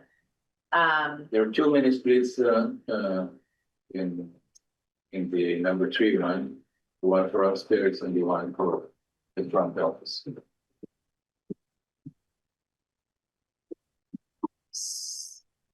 So just out of curiosity, the 44K one. let's say you could get that down to 39K. Probably gonna be 55 with tariffs. Well, that's what I'm wondering, the tariffs, with the Asian, if it's made in Asia, Right, like, exactly, might as well just. do they have it here? I mean, I don't know, the quotes are usually on the good for like 30 days or something. What do you know Right, about that? we got the quote on July 14th, Right, so we'll have to check back on that. But that would be true for everything, I think. right, everything. The, Wood pellets, that's something that needs to be fed, like we'd have to rely on Cheryl, but. No, it's not like that. You get her a nice big shovel. yeah, No, it's self-feeding. it's self-feeding, but it will require an electric auger to feed the system. So That was not. if you will lose the electricity, it's not gonna work either. Nothing is gonna work unless you have a wood stove. Right, right. There we go.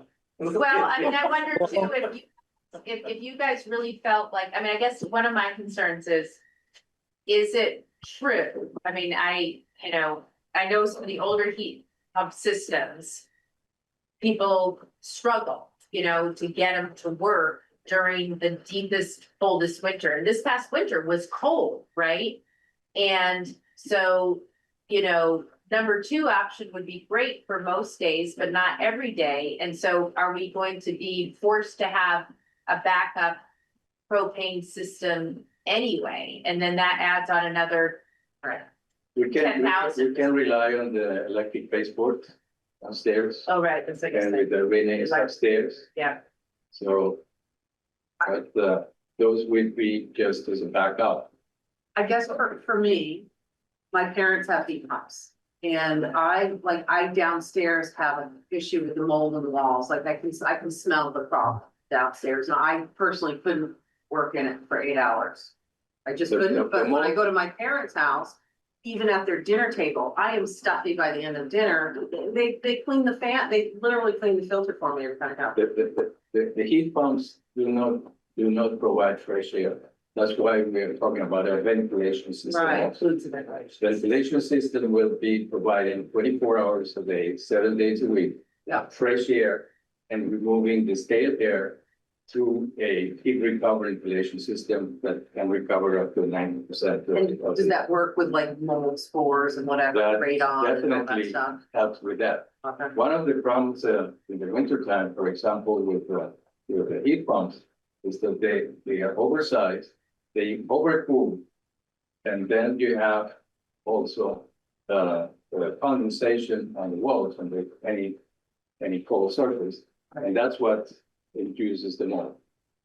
And in the summertime, if you have cold windows, cold walls, there's where you have a condensation problem that generates the mold.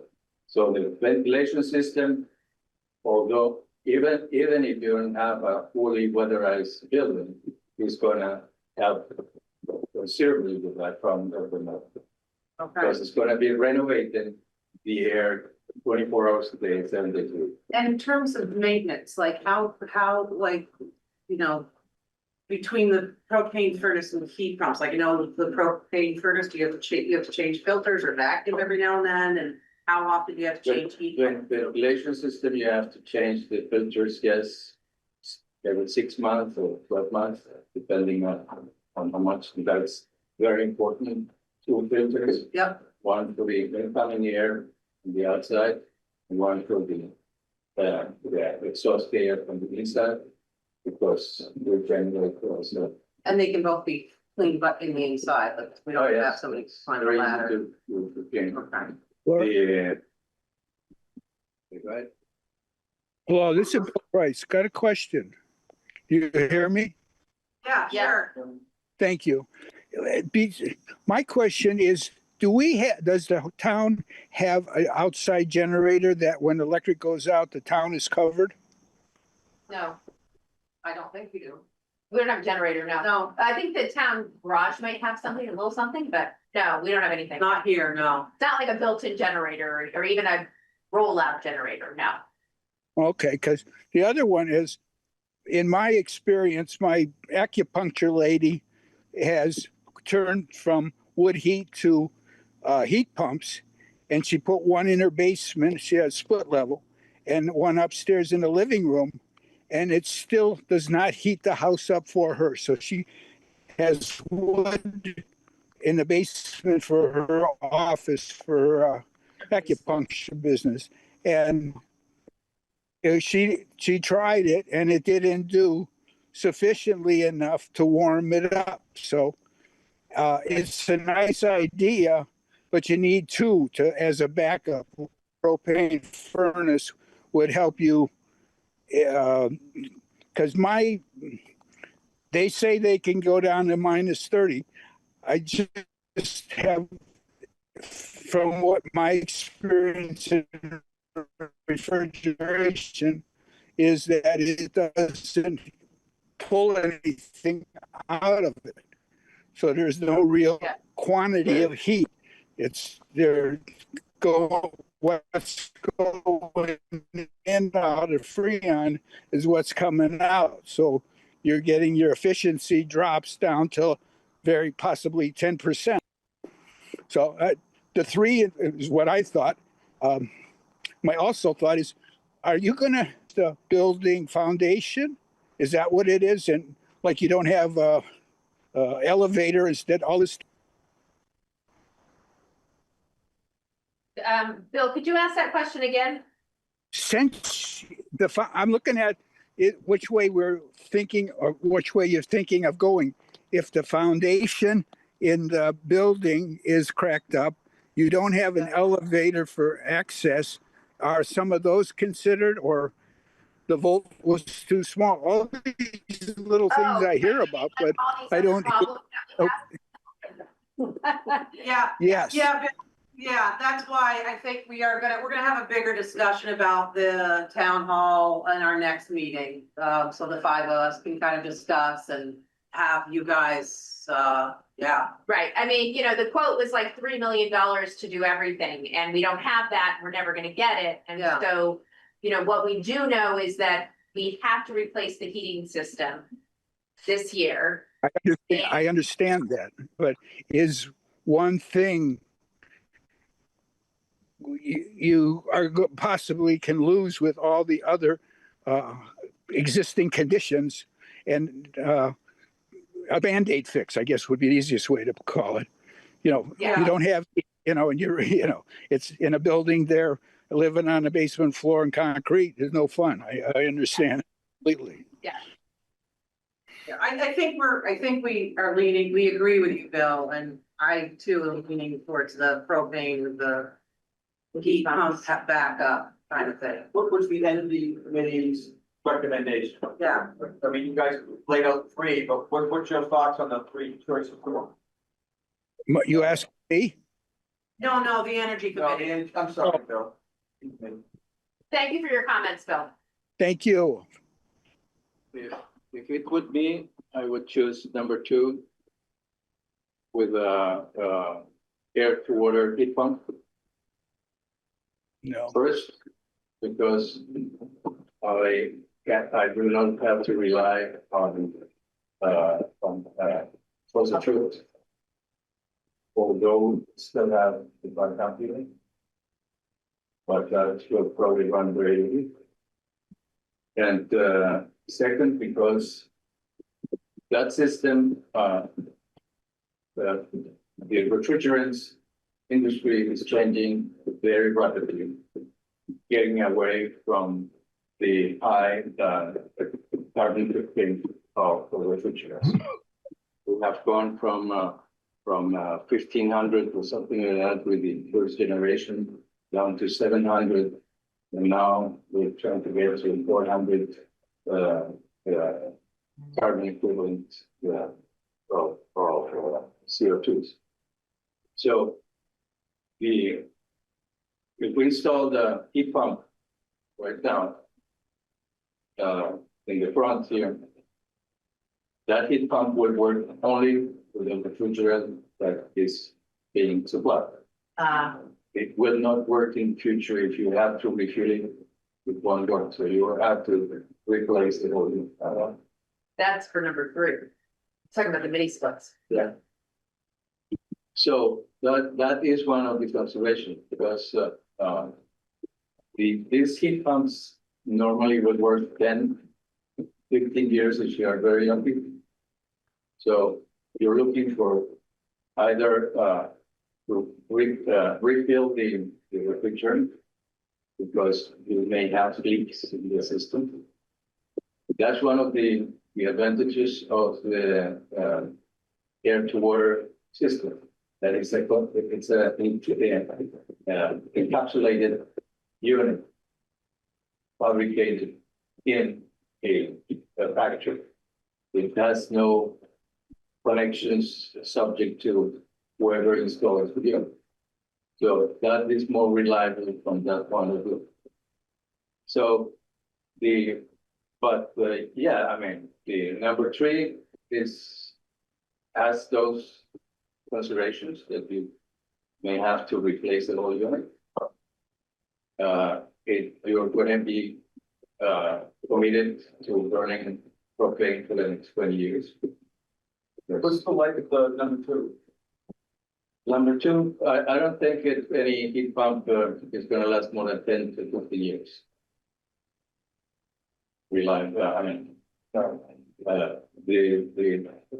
furnace may run 15 to 20 years, probably. I don't know how old this one is, but that's pretty old. Yeah. Also, from the standpoint of maintenance, I think the furnace, I don't know how often do you have to do maintenance every year. I think a year, I think usually Sarah would be like, have someone come in and then usually there was something breaking, right? So they were coming in anyway. It's just at this point, there's no parts that are replaceable. So if it breaks, the next time it breaks, there's nothing to replace it. And then it would be an emergency replacement. So this is what I would propose that, because we're getting kind of late and I don't want to rush into a decision. We know that the place needs to be weatherized. We don't have to make a decision tonight, do we? I mean, can we put this off for a week, till our next meeting? Because Yeah, I'd like to get the figures for the weatherization, especially the foundation, because that foundation, if we can insulate the foundation, that'll make a huge difference for the comfort.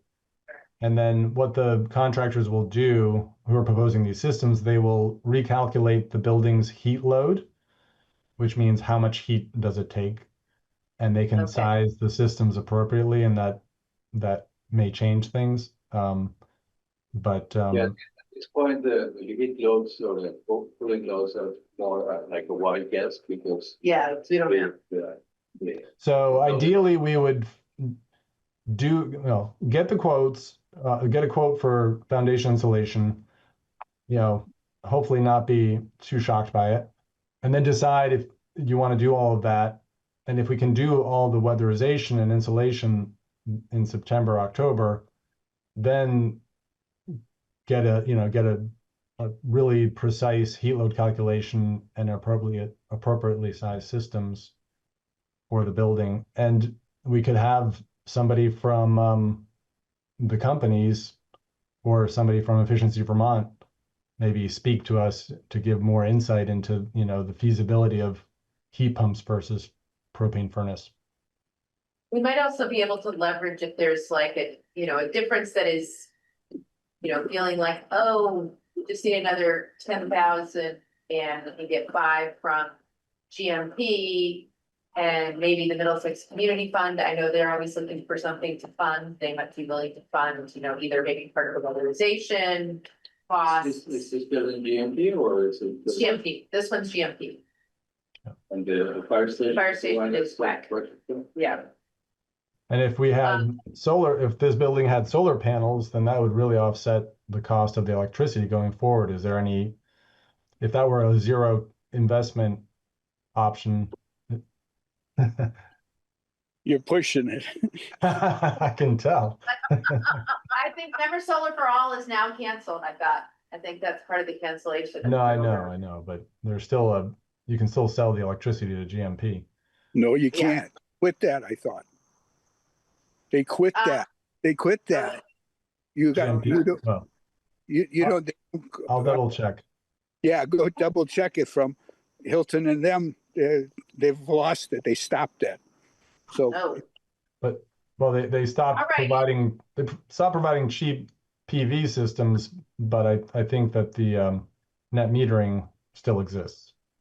possible. I was told it's no more. Hilton said it was no more because they're trying to buy another. So another. Stay tuned, Bill. Stay tuned, Bill. Join us next time when we're gonna be talking about the future of this building. yeah, Oh. so, Yep. Thank you very much. Thanks, Bill. yeah, thanks, Bill. All right, so thank you, Enrique, thank you, Lowry, for your presentation, and the quotes that you sent along our way and the summary that you sent us. By the way, the homes board is only part, it's only equipment, doesn't include installation. Which one? The homes one, There was another one we didn't talk about tonight, but it's in the Oh. email, so you can ignore that Homans. Oh, I see, okay, yeah, because that's gonna be even more expensive. okay. All right, so, Thank We'll you come for all back your. Yeah, we'll come back to your next meeting with more information. okay, that would be great, and hopefully, Paul can be here to join us with that. All righty, I think, the only thing left of us is, oh, and apparently you have that right of way. Brenda gave it to you. Is that it? I've got this 3 mile She grid. said, I I've got gave it to this. Zara, maybe it's right there in that This is my file that I brought. KLM, that thing This right is there. the mic stuff. For last name? This is the Is bio. Brenda hand you something? What is that KLM thing right there? County Middlesex Development Review Board, site review. This has been sitting here since I got here. Well, I don't know where it is then. Could it be downstairs? She said she gave you the wet thing that needed to be signed when she came up here. She did And not. Zara physically has it. She says, yes, she physically has it. Physically do not. I do not recall seeing it unless it's back there. So I'll look on What this is giant pile. I'm sorry. It's just like she physically has it. Like I physically do not. Like you guys can't. You guys can't be funnier without try. Like you're not even trying. It's just. Okay, so the only thing that we need to do is there matters that have come before the board. Yeah, one other matter I have, sorry. Yeah, This is Matt, say your last name, Archibald.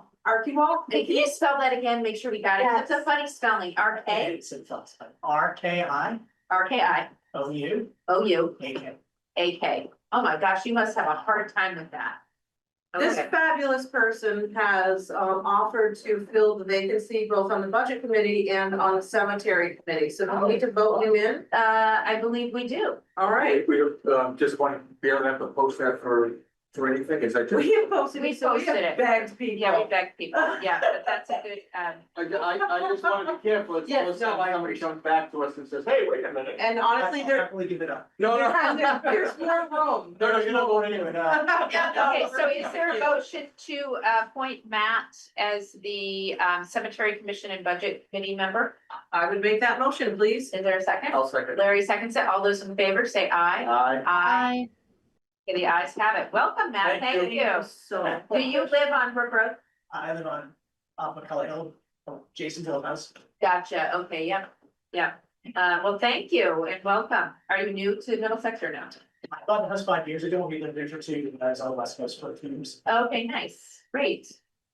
Well, thank you. And you're always welcome to come to a meeting. We always like to have the bodies. Next Tuesday on. All right, so we need to sign the orders. Yeah, well, just Yeah. for the record, Yeah. because it was an action item on the agenda. Yeah. I mean, on the notes. Yeah. Was about myself and Paul. You want to just document that we went to those. and Okay, yes. Put the no trespass signs up. Okay. Paul and Larry went to the 2 cabins at the end of Notch Road and noticed evidence of someone having been there with blankets and sheets and posted, but did not see any bodies, live or not. It's fine. Mice, they saw mice. Yeah. And they posted no trespassing signs And that was on July 21st. on July 21st. And we haven't heard any complaints. I haven't heard anything since, so. All right, thank That you. on the record. July 21st. Yeah. And I did also just, have a correspondence with,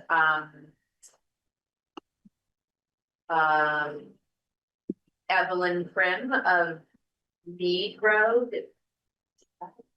Yeah, who said that there was some paint being put in this to determine the center road.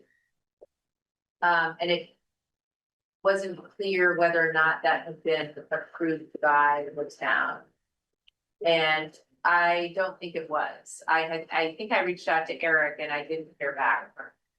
So I do need to follow up with Eric on that to see if that was something that he had approved, and if not, Eric should just go by and. Yeah, we didn't, because we would have on the road committee or here, right? Yeah, you would have heard about it, yeah. You have a comment about that? You're muted, Shelley.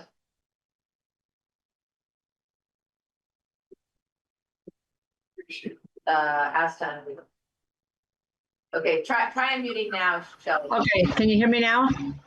Yeah. Oh, okay. Yeah, Sam actually did talk to Eric and got permission to put an orange line in the center of Mead Road. And that was that was 22 feet from actually the roadway. Not the 24.9, but the 22 feet that you guys had determined was the actual roadway, so that she could put up a fence. Okay. Okay, and I had went down to verify that it was 22 feet with her just to make sure. Okay. Okay, but you can verify that with Eric too, because she had actually talked to Eric. Okay, thank you for clarifying that. Okay. And then I'll get back to Evelyn and let her know. Okay, thanks. Perfect, thank you. Okay, so if there's no other matters that come before the board, we will adjourn at 7:17. And thank you, everyone. We're not doing purchasing policy. Oh, you know what? I was gonna say, I will just add before concluding that in finalizing the purchasing policy, I just discovered that VLCT has officially updated. They have their updated purchasing policy now called a procurement policy is available as of mid-July. So what I'm gonna do for the next meeting, I swear we will get this done, I promise, I'm going to take their most up-to-date form, which addresses, it's something, they had mentioned it when I'd reached out like 6 months ago that they were working on it, and I will populate it with what we've already decided upon. And I don't see anything major new. It just has some different verbiage to address like updated federal requirements largely. Perfect. All right, thank you for that. And Stacy, if we can get it done by next March, that's always just the goal, right? We'll get there. Worry about that. All righty. Are you out of town, Stacy, still? Oh yeah, we're in. We just left Glacier National Park, and we're currently in Ellensburg, Washington, which is like eastern. We're in eastern Washington state. Yeah. Yeah. And are you coming back anytime soon or no? No, not till November. Couple more meetings. Yeah. Oh, so you must be homeschooling or something. Yeah, we are officially in the home study program, and it's actually kind of neat because like the national parks have this junior ranger program, and Jacob has now discovered the joy of getting little junior ranger badges, but they're kind of intense. You have to do a lot. Like there's this booklet, you have to do all these activities. So we are on it. That's so awesome. I'm so glad you're able to do that. That's really fun. That's pretty cool. And thank you for being able to join the meetings. Yeah, of course. Yeah, okay. So we'll adjourn this meeting at 7:20. All those in favor of closing the meeting, say aye. Aye. All righty. Good seeing everyone.